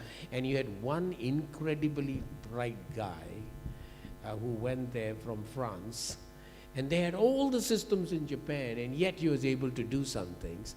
And obviously whether he fell out of favor or not, that's another issue. But the issue is, somehow we need to build that culture. And enforcement helps very much, and I think MACC would help. So, Mr. Lawyer, okay, we have, the government is going to amend 3, act, law, right? We are going to have 2 AGs, okay? And then we are going to come up with this ombudsman law, you know? And then the other one will be, on,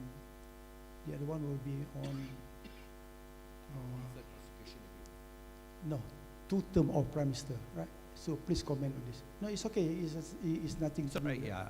I mean, we are talking on governance. we know that law reform takes place when they comes from the ground level, and of course the top must also drive it.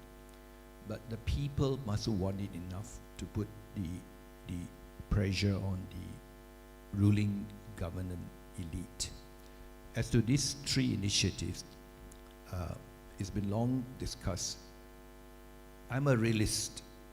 Power needs decision making and control. I would like to see the split between the AG, but I think at the end of the day, whether you split or don't split, Tan Sri Abu Talib puts it well, although he has his own journey, and is the holder of the office. It's the holder of the office that finally, whether or not, when the red line is crossed, they can say no or yes. Obviously, having 2 is correct. I think it's a good thing, because it is a bit schizophrenic for Tan Sri Gani Patel when he decided to look at whether to prosecute the then Prime Minister, because for a long time he is the chief counsel to the government, to the executive. The Attorney General Office is a constitutional organ that responds to and is the chief counsel. The client is the Prime Minister and the executive government. Then suddenly he turns around and says, you mean you're going to actually consider prosecuting me? It's like a lawyer turning against his client, all right?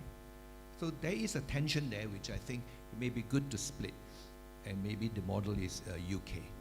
As to the ombudsman, these are all initiatives of the Madani government, promising it when the government came into power. Obviously, institutional reform is part of the desire of the citizenry. We deserve the government we have. We deserve the laws that will be instituted. But each step of it, I would like to quote Amartya Sen, all right? The great economist who looked at what he used the word complementarity. There is a complementarity between a governance mechanism. And by this complementarity must also work, all right? Just as your various bodies sit together in a task force. I know when I was in the industry with the filial group, the entrepreneur then, Tong Kweong, he's able to arbitrage between the regulatory bodies. We have, in that sense, Singapore is easier to manage because MAS and Minister of Finance and the AG all under almost one arm. AG, of course, is separate. So we don't have that. We have multiple regulatory agencies, all right? SPRM, SSM, SC, BUSA, Bank Negara, all right? So these multiple agencies have their own specialty, and I'm not suggesting easy solution to have a master regulator, but there is these conversations and territorial and turf, all right? We're all aware as practitioners, and sometimes entrepreneurs, very clever entrepreneurs, arbitrage between the regulatory mechanism. Sometimes it's correct to do that because there's a gap. But look at scammers who then set up trusts and say, we are not regulated by anybody. It's not true, isn't it? You actually can look at it. So the bodies are all fragmented, and therefore there need to be a deep conversation about that issue. What was the third body you mentioned about third reform? Term limit. Term limits is not really a place here, to be fair. But I think that goes back to, if I go back to China, right? Deng Xiaoping say, if an emperor is good, the empire and the China will be good for 100 years. But if an emperor is bad, it's bad for 100 years. So he put a limit, Deng. But of course, Xi Jinping has changed that now, all right? And history will judge whether that change is good or bad. I'm not a historian, right? But history will teach us lessons. But on the other hand, I'm being a realist. Hegel has said once, one thing we learn from history, perhaps we never learn. Yeah, but I just want to add another here. Plato is saying the same thing. Whether it is democracy or autocracy, as long as you put the right leader, then everything will be okay. Well, Plato dreamed of philosophers' kings, all right? It is a possible antidote. That's what Singapore models itself to be. But then you also have a problem. If a philosopher king turns bad, all right, then it becomes an autocracy that is unbridled. There is never a perfect solution. But anyway, that's a wider discourse. 2 terms for a prime minister is not is a good thing. I think it is. Whether good or bad, if you can achieve something within 5 to 9 years, you should achieve it. If not, if you can, go away and let there be a renewal. It's a huge debate. It has gone. It's a contentious topic about the 2-term prime ministers or 2-term presidents. Philippines changed it to one term, and Indonesia changed it to 1 term. After FDR in the United States of 5 terms or 4 terms, they changed it to 2 terms. But now Trump wants to see whether he can get a 3rd term. So this debate goes on. But I have been very much of an advocate in a highly competitive world, in a world that's moving fast. We need to give space to the younger people, and therefore, when you continue to stay, it becomes familiarity breeds contempt. And of course, there are many debates about it, and I've been an advocate, let's restrict 2 terms, at least people just move on. And unfortunately, in some countries, few generations have only seen 2 or 3 names. It's good to see more names. And recently I just posted to one politician and I said, happy birthday. Hopefully you become Prime Minister so that we'll move on to see new names. Yeah, but that's a contentious topic, as Philip said. It's not for this debate here. So moving to section 17A, right? What? Yeah. Now, what is the most misunderstood aspect section 17A or the MACC among organizations? 70A is a very, very important section. It copies the Anti-Bribery Act of UK. Let me go back to the two terms. Corruption comes from the Latin word corruptus, meaning a tear and breach in the fabric of life. Bribery, which is also a term from the UK Bribery Act, which we mirror in the advent of corporate law in the late 19th century, where a bootmaker called Solomon set up a limited liability company, and the rest is history. All right? It is one of the most powerful, pragmatic thing which has a limited liability. But that corporate shield and veil has also enabled fraudsters, scammers, crooks to organize their affairs, all right? Whether in entities outside offshore or inshore, multiple companies, and hiding behind it. So the veil of a corporation became a tool, an instrumentality to prevent scrutiny. Obviously, the law must make a change on that. And 17A mirrors this change to then what we call the artificial legal person and the division between the natural persons. Remember Lord Thurlow's statement, which I quoted, a corporate has no body to be jailed and no soul to be damned. Soul, well, in the materialist universe, we don't think we have soul anymore. And AI, agentic AI is another conversation we can have, which is fascinating in its own right. But what 17A does, Dato Siri, is that it tears away that veil, using that metaphor, and looking at whether or not there can attribute responsibility to human agency and decision making. I think it's very important, and many board members and management doesn't realize that even though you may not carry the name director or CFO, you will be held responsible if you are involved in that particular management decision in a manner that demonstrate you are able to realize an outcome of it. All right? If that happens, you're in the direct firing line under 17A. But we also know, and maybe I'll just say a few more things about why I was preparing something. The conversation about, is it adequate? There is now an attempt to remodel enforcement using what is known as responsive regulatory model. Ian Iris and Braithwaite in 1988 in Oxford Press book showed that the pyramidal enforcement model is now a favored thing. Instead of going straight for criminal prosecution, there are layers and gradation in this pyramid. I just came back from Egypt in a different way, pyramid. The base is where you negotiate and work out a agreement or a commitment, an undertaking with the business entity and the players and the controllers, how you proceed to improve your governance and how you may take preventive bribery steps. I'll just end with one more comment. Under 17A, even without the deferred agreement, deferred enforcement agreement, I understand from Bayou, I checked with Bayou this morning, that the bill is not yet ready. It is still sitting with the Attorney General's chambers. They are going to, I think in mid this year. Well, but the fact is that it's still sitting in the Attorney General's chambers, all right? But to be fair, Attorney General's chambers is very, very busy. YB Azalina is doing a lot of institutional reform. I'm involved in contract law reform, but that's a separate conversation.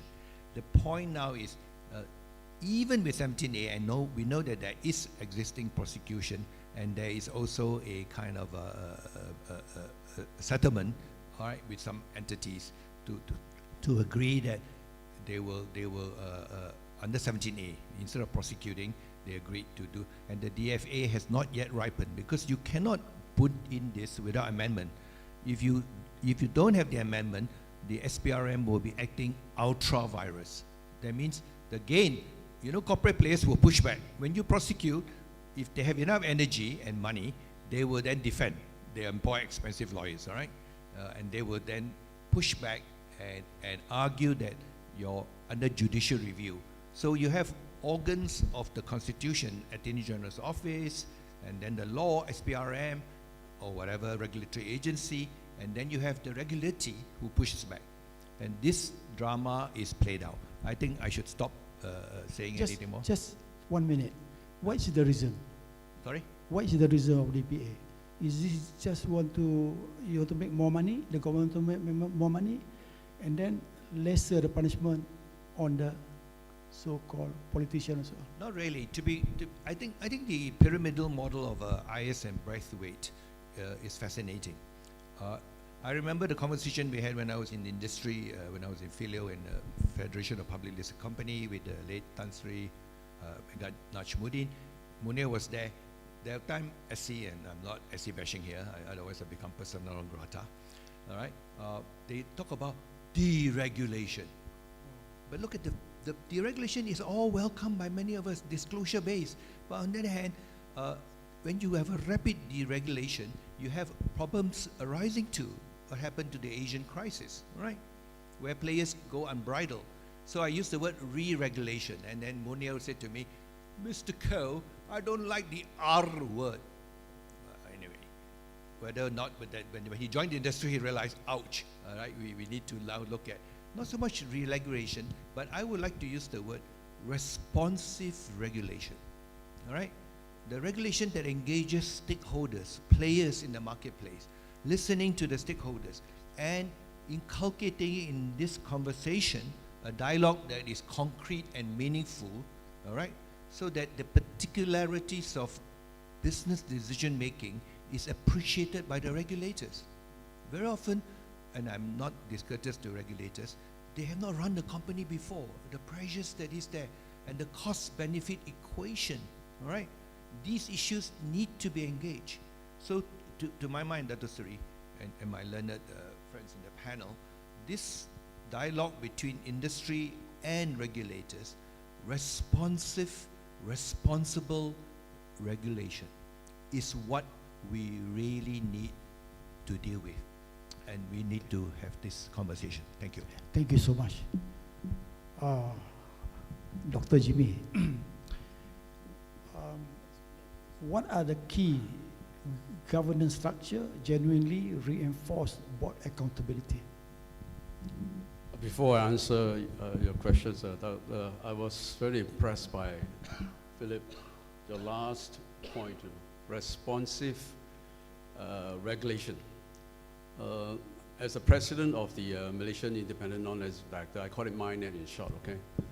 I find that there are too much over-regulations on the responsibilities of INET, especially in Hong Kong right now. And in fact, one of the areas that I think I learned the word responsive regulation is, why should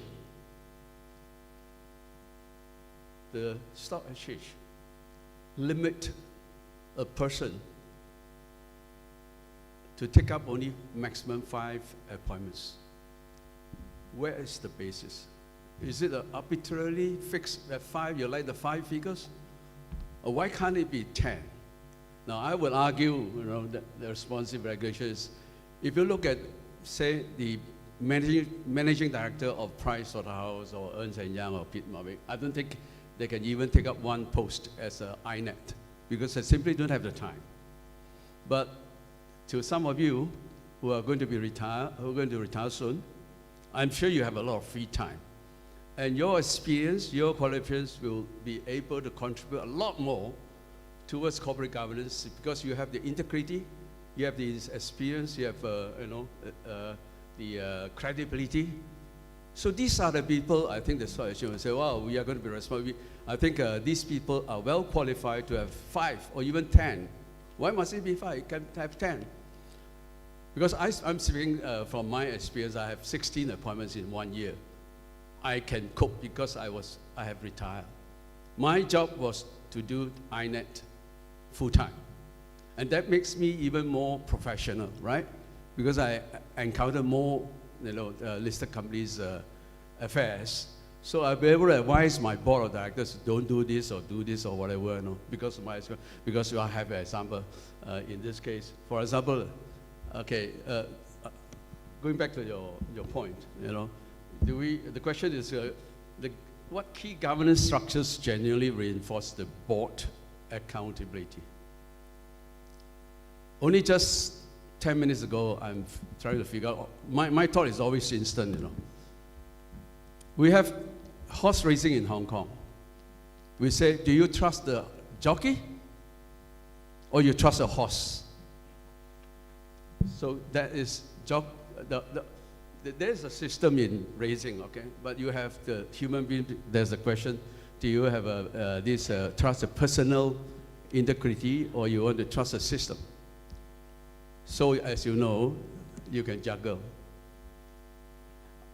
One of my experience in answer to this question is genuinely reinforce the accountability is we had a good internal control system, but the CEO evaded the internal control, even this stock exchange listing rules, that is, for example, all right, if you lend money to a shareholder who is a connected person, if it's more than 3 million, you come to the board. If it's less, you don't have to. So the system was there, but he's very smart. He outsmarted the system.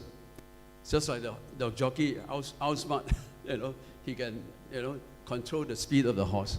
So he outsmart by lending the money 2.95 million Hong Kong dollars, and he doesn't have to come to the board. So where is the breaking down of the system in this case? So therefore, it goes back to the personal integrity and his motivation. Yeah, I think it's good. The last question for you, what are the key indicators that the board is failing in governance, even though the compliance report are satisfactory? This one creative accounting. Yeah. Well, by my experience, I think there are 3 areas that you can actually sense, the failures of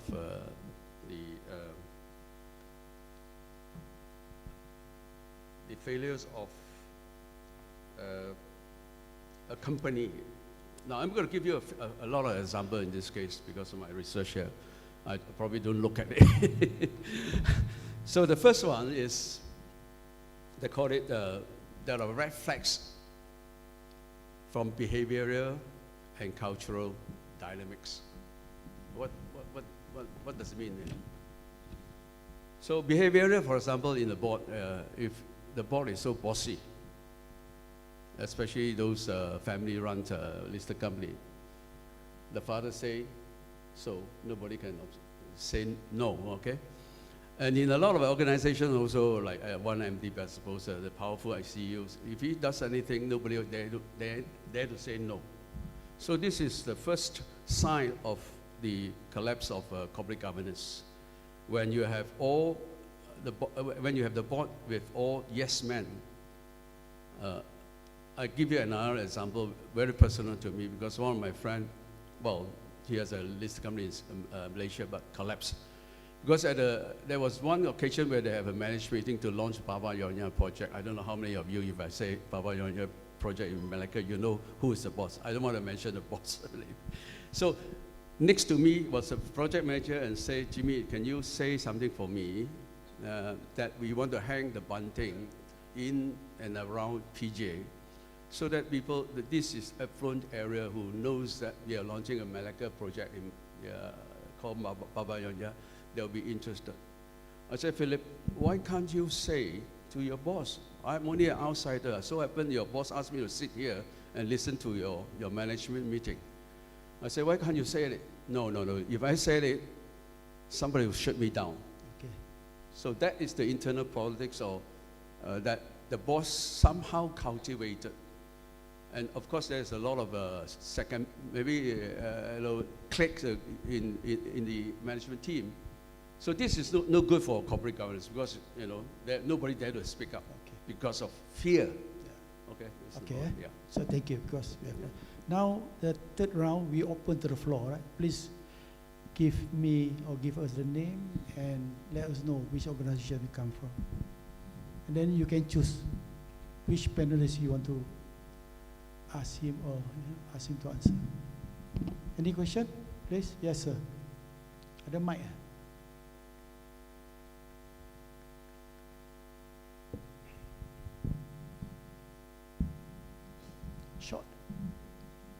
Short and sweet, sir.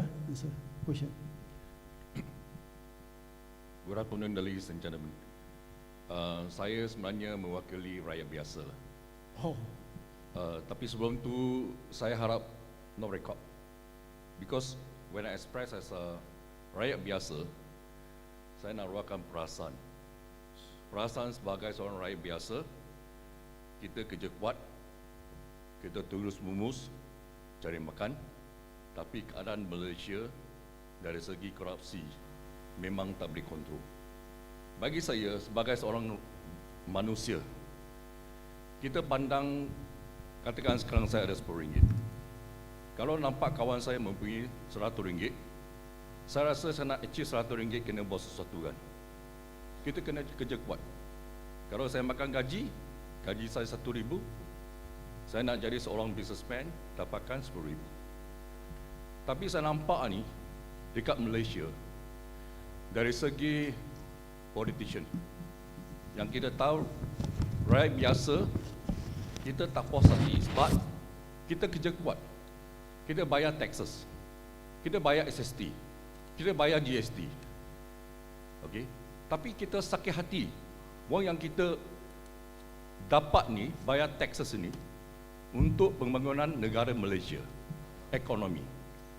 Tapi wang itu telah masuk poket korupsi. So, bagi saya, kalau kita nak tingkatkan kita berpendapatan, kita bank income, kita kena kerja kuat. Bagi saya, mungkin politician, mereka nampak delegate daripada overseas, memang dia orang kaya, okay? Dia nakkan tahap tu.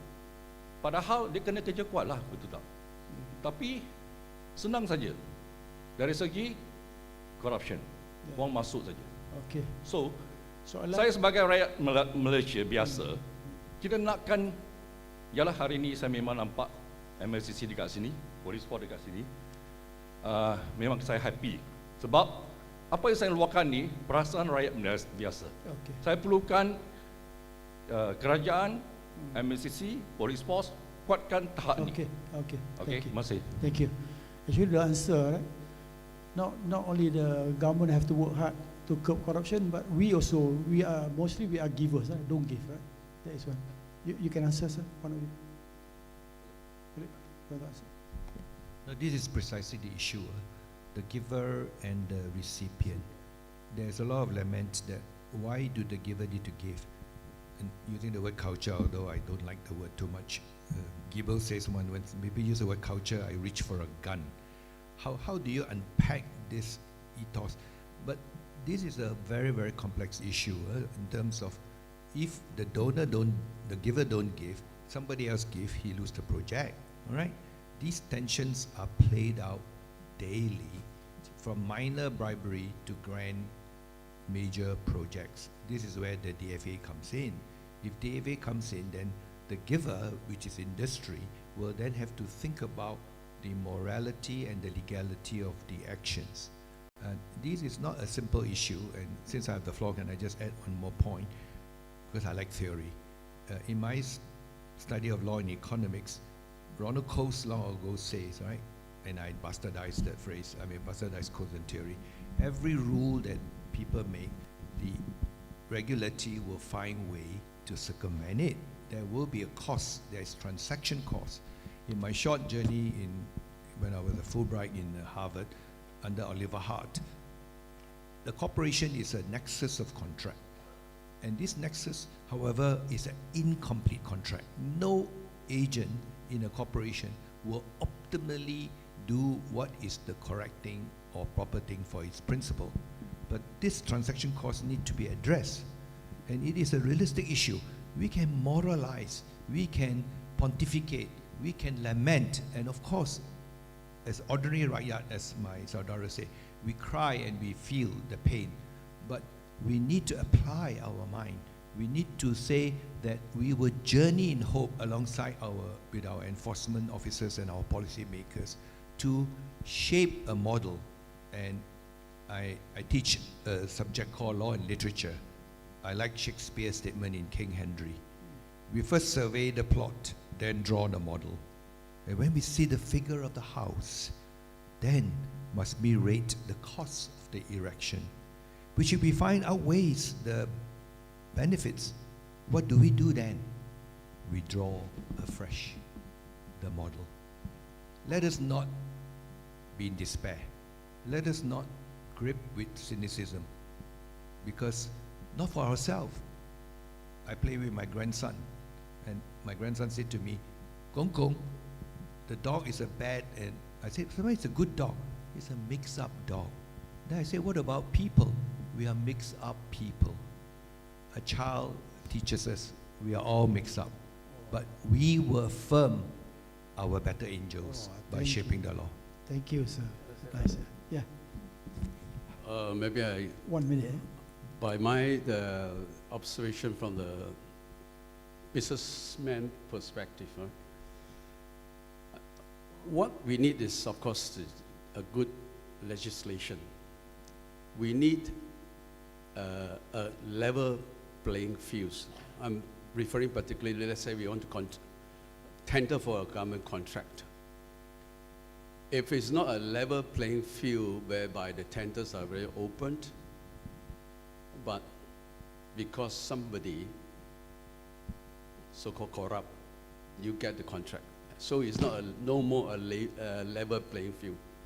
That's all. I think we have, all of us here have a duty. If you want to, promote integrity and good corporate governance for the country. First of all, the legislation must be very well, written. Yeah.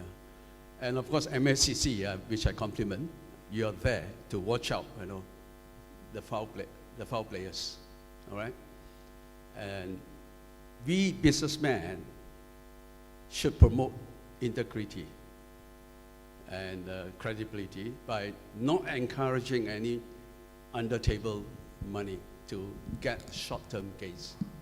So if we have these three forces joining together, it's legislation, enforcer, and the practice of the businessmen in the level field, I think we are going to have a very good country for Malaysia. Thank you. Thank you. Any more question, please? Yes. Dato' Akbar, Yeah. I am Rashini. I come from the Sun newspaper, and my question is very simple. At what level can you teach the people of this country that corruption is not part of our culture and should not be part of our culture? Because we have university education, we have PhD, we have everything, all the honors poured on people, but I find it a bottomless pit. So I disagree on all accounts that it's not something that you can deal with at a level that is already, how should I say it, insurmountable. It should be at a level much lower, much easier for those people in our country, whether at student level, secondary level, university level. Dato' Akbar, I feel that way. So at what level do you think, because you've been at universities and you know that this is something that we all have to be honest about. So this is what I put to you. Quite difficult. That's why we need help, university, to promote the master of economic crime. So we're going to train more people with better knowledge. Yeah, you see, when I was small, my father said, Akbar, I was staying in the border. Akbar, you go to English school. After that, I want you to become a district officer. That time district officer is a very important post. But right now I'm thinking, why do my father told me to do that? Rather than telling me, Akbar, you go to school, respect your teacher, be a good person, you go to the university, you respect teacher, what do you call, pay attention to more on something, on integrity, right? So meaning to say, I'm thinking now after 70, after my age about 68, right? Even though I look 50. But I'm thinking, right, that means my father is interested in what? He want to make sure that I got a job. Number two, a good high pay salary and also high post, right?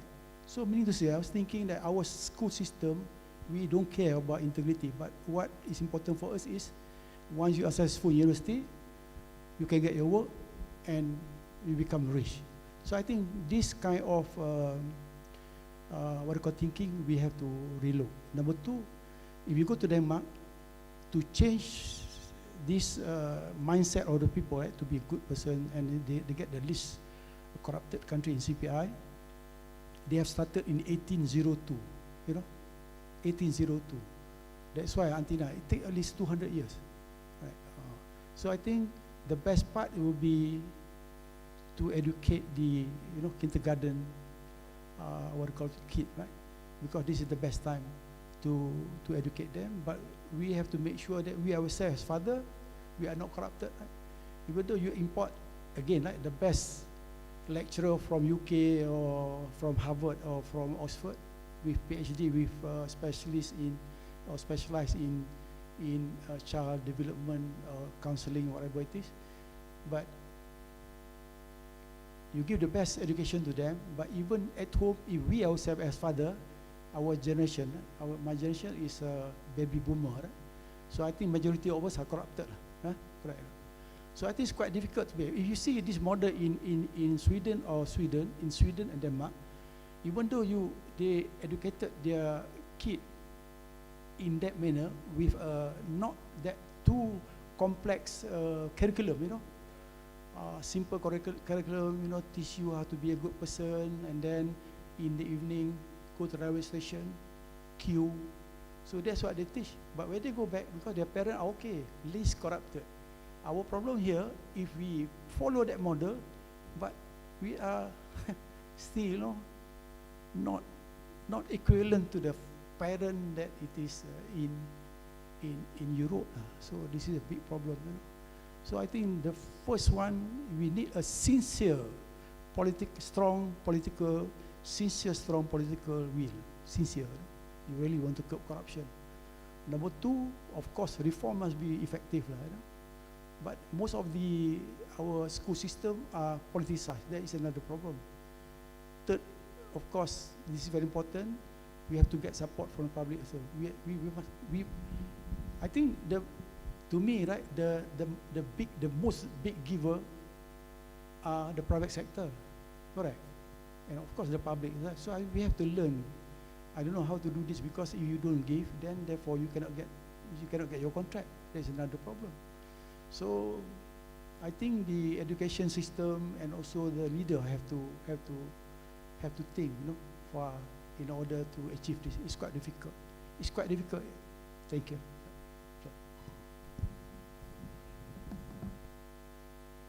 Just wanted to say, Dato' Sri, just one thing, that integrity is not just about money. Even in the universities, we have plagiarism.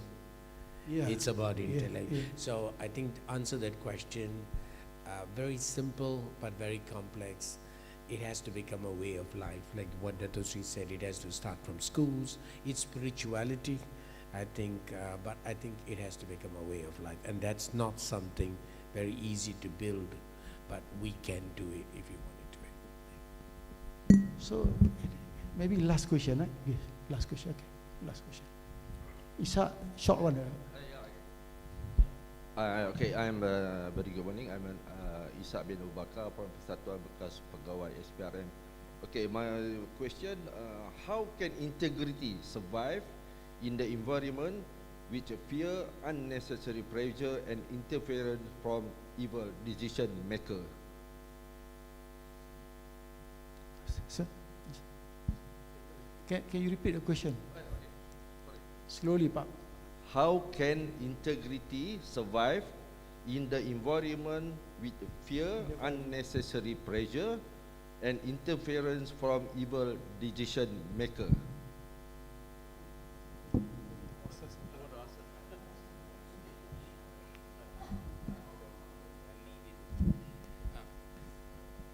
I think the easy answer is to have courageous officers, but the difficult answer is what happens after you display your courage. So it has to become a way of life, yeah, and there are many examples where it has happened, where one person stands out, and even like just now we talked about overstating Singapore, but you look at America, United States of America, where they say there is freedom of expression, but now we are beginning to understand there's no freedom after expression. Anytime you say something, the Fed chair, can you believe it, the Fed chair is being pressured to cut interest rates, and when he says no, he's going to be charged for criminal intimidation. So that's the but unfortunately there's something that I think Philip quoted a lot today, but one thing that I remember is what they said, bad things happen not when bad people do things, but when good people remain quiet when bad things happen. Okay. And I think that's what. Thank you. Just, this is the last segment, closing, half minute each. You first. 1 minute. I would just say let's build that as build integrity as a way of life, and just those three things. Policies are just guardrails, enforcement is a deterrent, but let's build that culture every single day so that things, the right things happen when no one is watching. Thank you. I'm reminded, as you shared, Dr. Suri, I gave a talk on corporate governance to a JLC, and I walked out with a retired Director General of very high office. He said to me, Mr. Cole, you seem to be a corporate lawyer. My son is studying law. Should he take tax, corporate law? The whole desire of Malaysians, all right, who look at appointment to be a DG, I should have joined the profession, corporate world. You can see that there's a transvaluation of the whole ethos, as someone shared. There's no easy answer to all this, I think. We are human, we are frail, we are subjected to greed and lust and power, and these are eternal verities that we will have to deal with.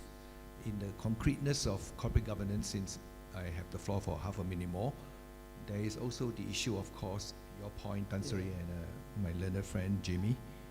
Willful blindness is one of the issues in human life. We rather not ask, or we rather not challenge. Mr. Sloan had a board meeting. He tabled a proposal. The board members say, Mr. Sloan, since I did proposal, it's okay.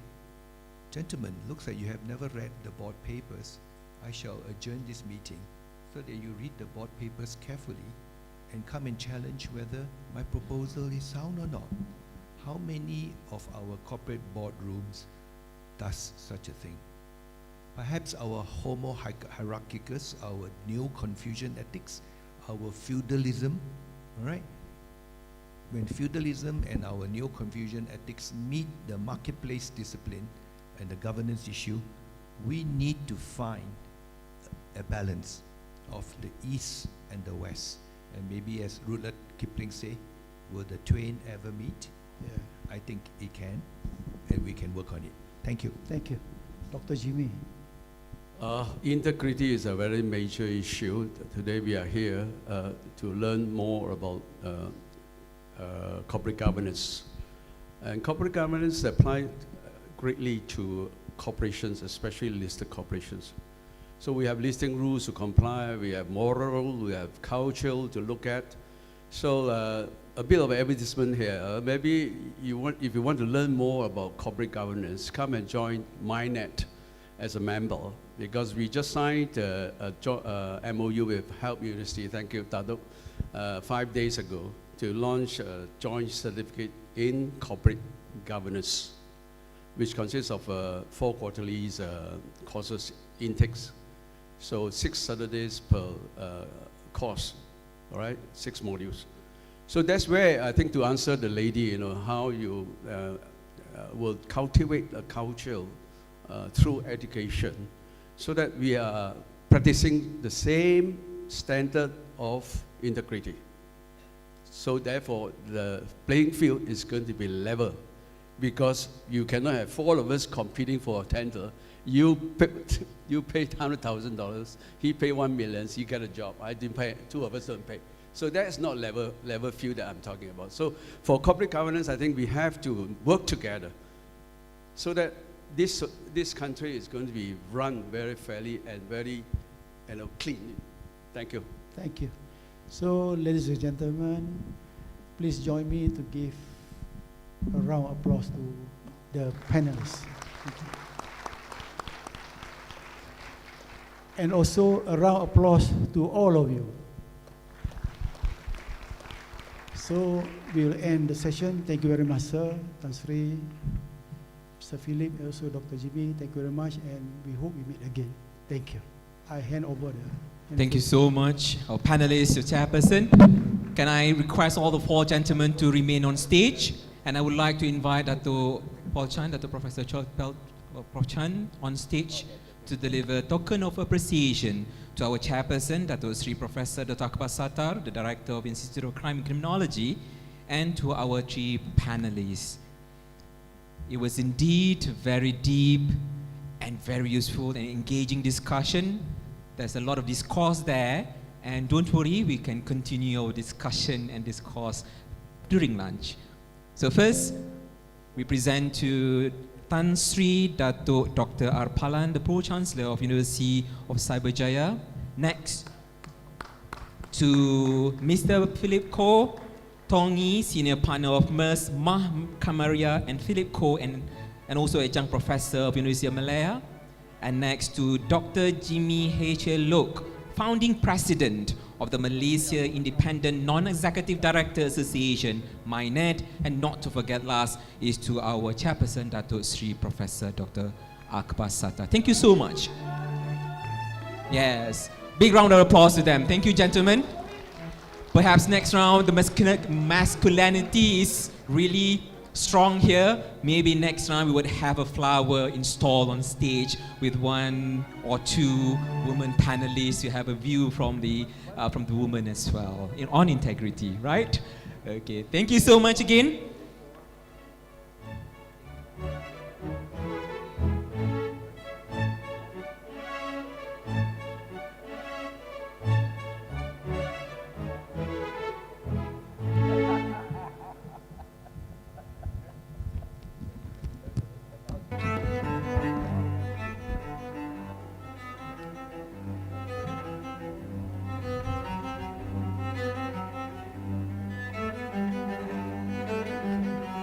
Thank you, Professor Chan. Thank you, Dato' Akbar Sattar. Thank you, Tan Sri R. Palan. Thank you, Dr. Jimmy. And thank you, Mr. Philip Koh. Thank you so much for your such amazing discussion on the topic of governance and integrity.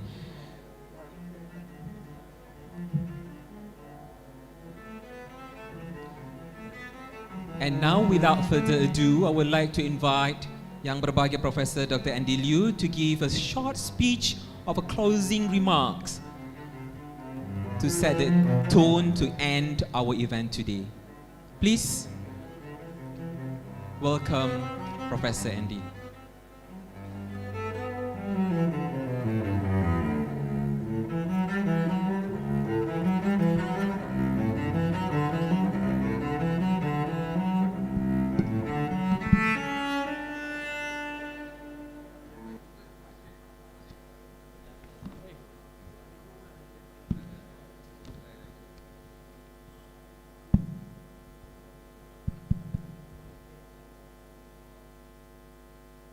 Good afternoon, ladies and gentlemen.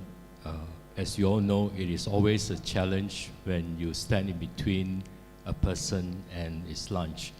And do not know why my camera is always placed in this predicament. So good afternoon, or perhaps more fittingly, good afternoon to a room where wisdom, experience, and honest dialogue converge. It is both an honor and privilege for me, on behalf of HELP University, to deliver this closing address for what has been a substantive, forward-looking, and intellectually honest engagement on economic crime, governance, and national integrity. Ladies and gentlemen, as echoed by our Chancellor, Dr. Professor Paul earlier this morning, this year marks a significant milestone for HELP University as we celebrate our 40th anniversary. Ladies and gentlemen, to commemorate our 4 decades of impact, growth, and service to education and community, we have curated a series of meaningful initiatives and activities. One of these is a panel discussion you have just witnessed, and this is part of our eminent speaker series. The panel discussion that has just taken place reminded us of one central insight. Integrity does not fail suddenly. I repeat, integrity does not fail suddenly. It erodes quietly when culture, systems, and leadership drift out of alignment. What emerged strongly is that policies define expectations. Leadership signals priorities, but culture determines behavior when no one is watching. This is a message as relevant to corporations and public institutions as it is to universities. Ladies and gentlemen, the Memorandum of Understanding that we signed today marks the renewal of a collaboration first established in 2012, reflecting a purposeful alignment between enforcement and education, where institutional experience informs learning, strengthens professional practice, and over more than a decade, this partnership has delivered tangible outcomes, including the graduation of 29 MACC officers with a Master of Science in Economic Crime Management. At HELP University, our role is to contribute responsibly by developing ethical professionals, principled leaders, and stronger institutions through education and dialogue. As this partnership evolves, its value should be seen not in the number of initiatives undertaken, but in the depth of engagement through practice-informed research, evidence-based learning, and sustained dialogue across enforcement, academia, boards, and industry. HELP University is certainly and immensely grateful for the opportunity to work alongside SPRM or MACC in this collaboration, and will approach this engagement with professionalism and humility.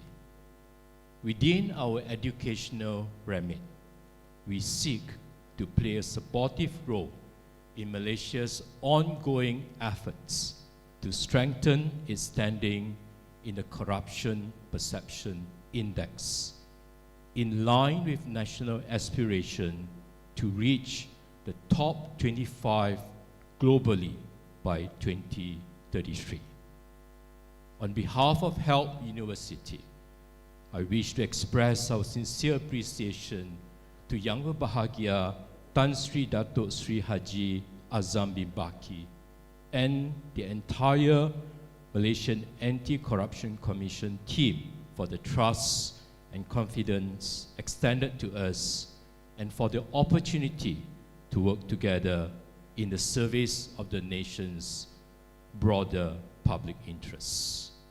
I would also like to acknowledge the presence of our esteemed colleagues from public service, academia, and professional practice, as well as our distinguished panelists who are with us this morning. Your presence reflects a shared recognition that strengthening governance and integrity is a collective, collaborative responsibility. Allow me also to record my appreciation to my colleagues at HELP University. Their professionalism, quiet diligence, and behind-the-scenes coordination made today's engagement possible. Events of this nature do not come together by chance, and without their commitment, today's program would not have been realized in the manner we have experienced. Shall we give them a big round of applause? Finally, I wish to acknowledge Datuk Sri Professor Dr. Akbar Sata, who together with our Chancellor, Datuk Professor Dr. Paul Chan, provided steady direction and intellectual leadership throughout this endeavor. His commitment, national standing, and credibility in the field of integrity and governance were central to the success of today's forum. Bak kata pepatah, kalau memanjat sudah sampai ke puncak, kalau menurun sudah sampai ke lembah. Setelah hampir 3 jam kita berkampung di sini, izinkan saya menutup forum ini dengan serangkap pantun yang merangkumi intipati wacana kita hari ini. Tenang air, jangan disangka tiada arus. Dalam diam tersimpan kekuatan. Integriti bukan sekadar harus. Ia nadi kepimpinan dan ketamadunan. Salam hormat dan sehingga kita bersuah kembali di lembaran yang lain. Thank you. Terima kasih diucapkan kepada yang berbahagia Profesor Dr. N.E. Naib Chancellor HELP University. And with that, ladies and gentlemen, mark the end of our event today. It's a signature event of our MOU between MACC and SPRM, the launching of our Forum of Integrity and Governance 2026, and also in conjunction with our 40th anniversary of HELP University. And I'm Akmal, on behalf of the committee from HELP University and from HELP Education Group. We are signing out now. However, we hope to see you again, and we can't wait to connect with you and collaborate with you. So with that, thank you very much. Lunch is being served, so please enjoy your lunch. Bye-bye, and see you again.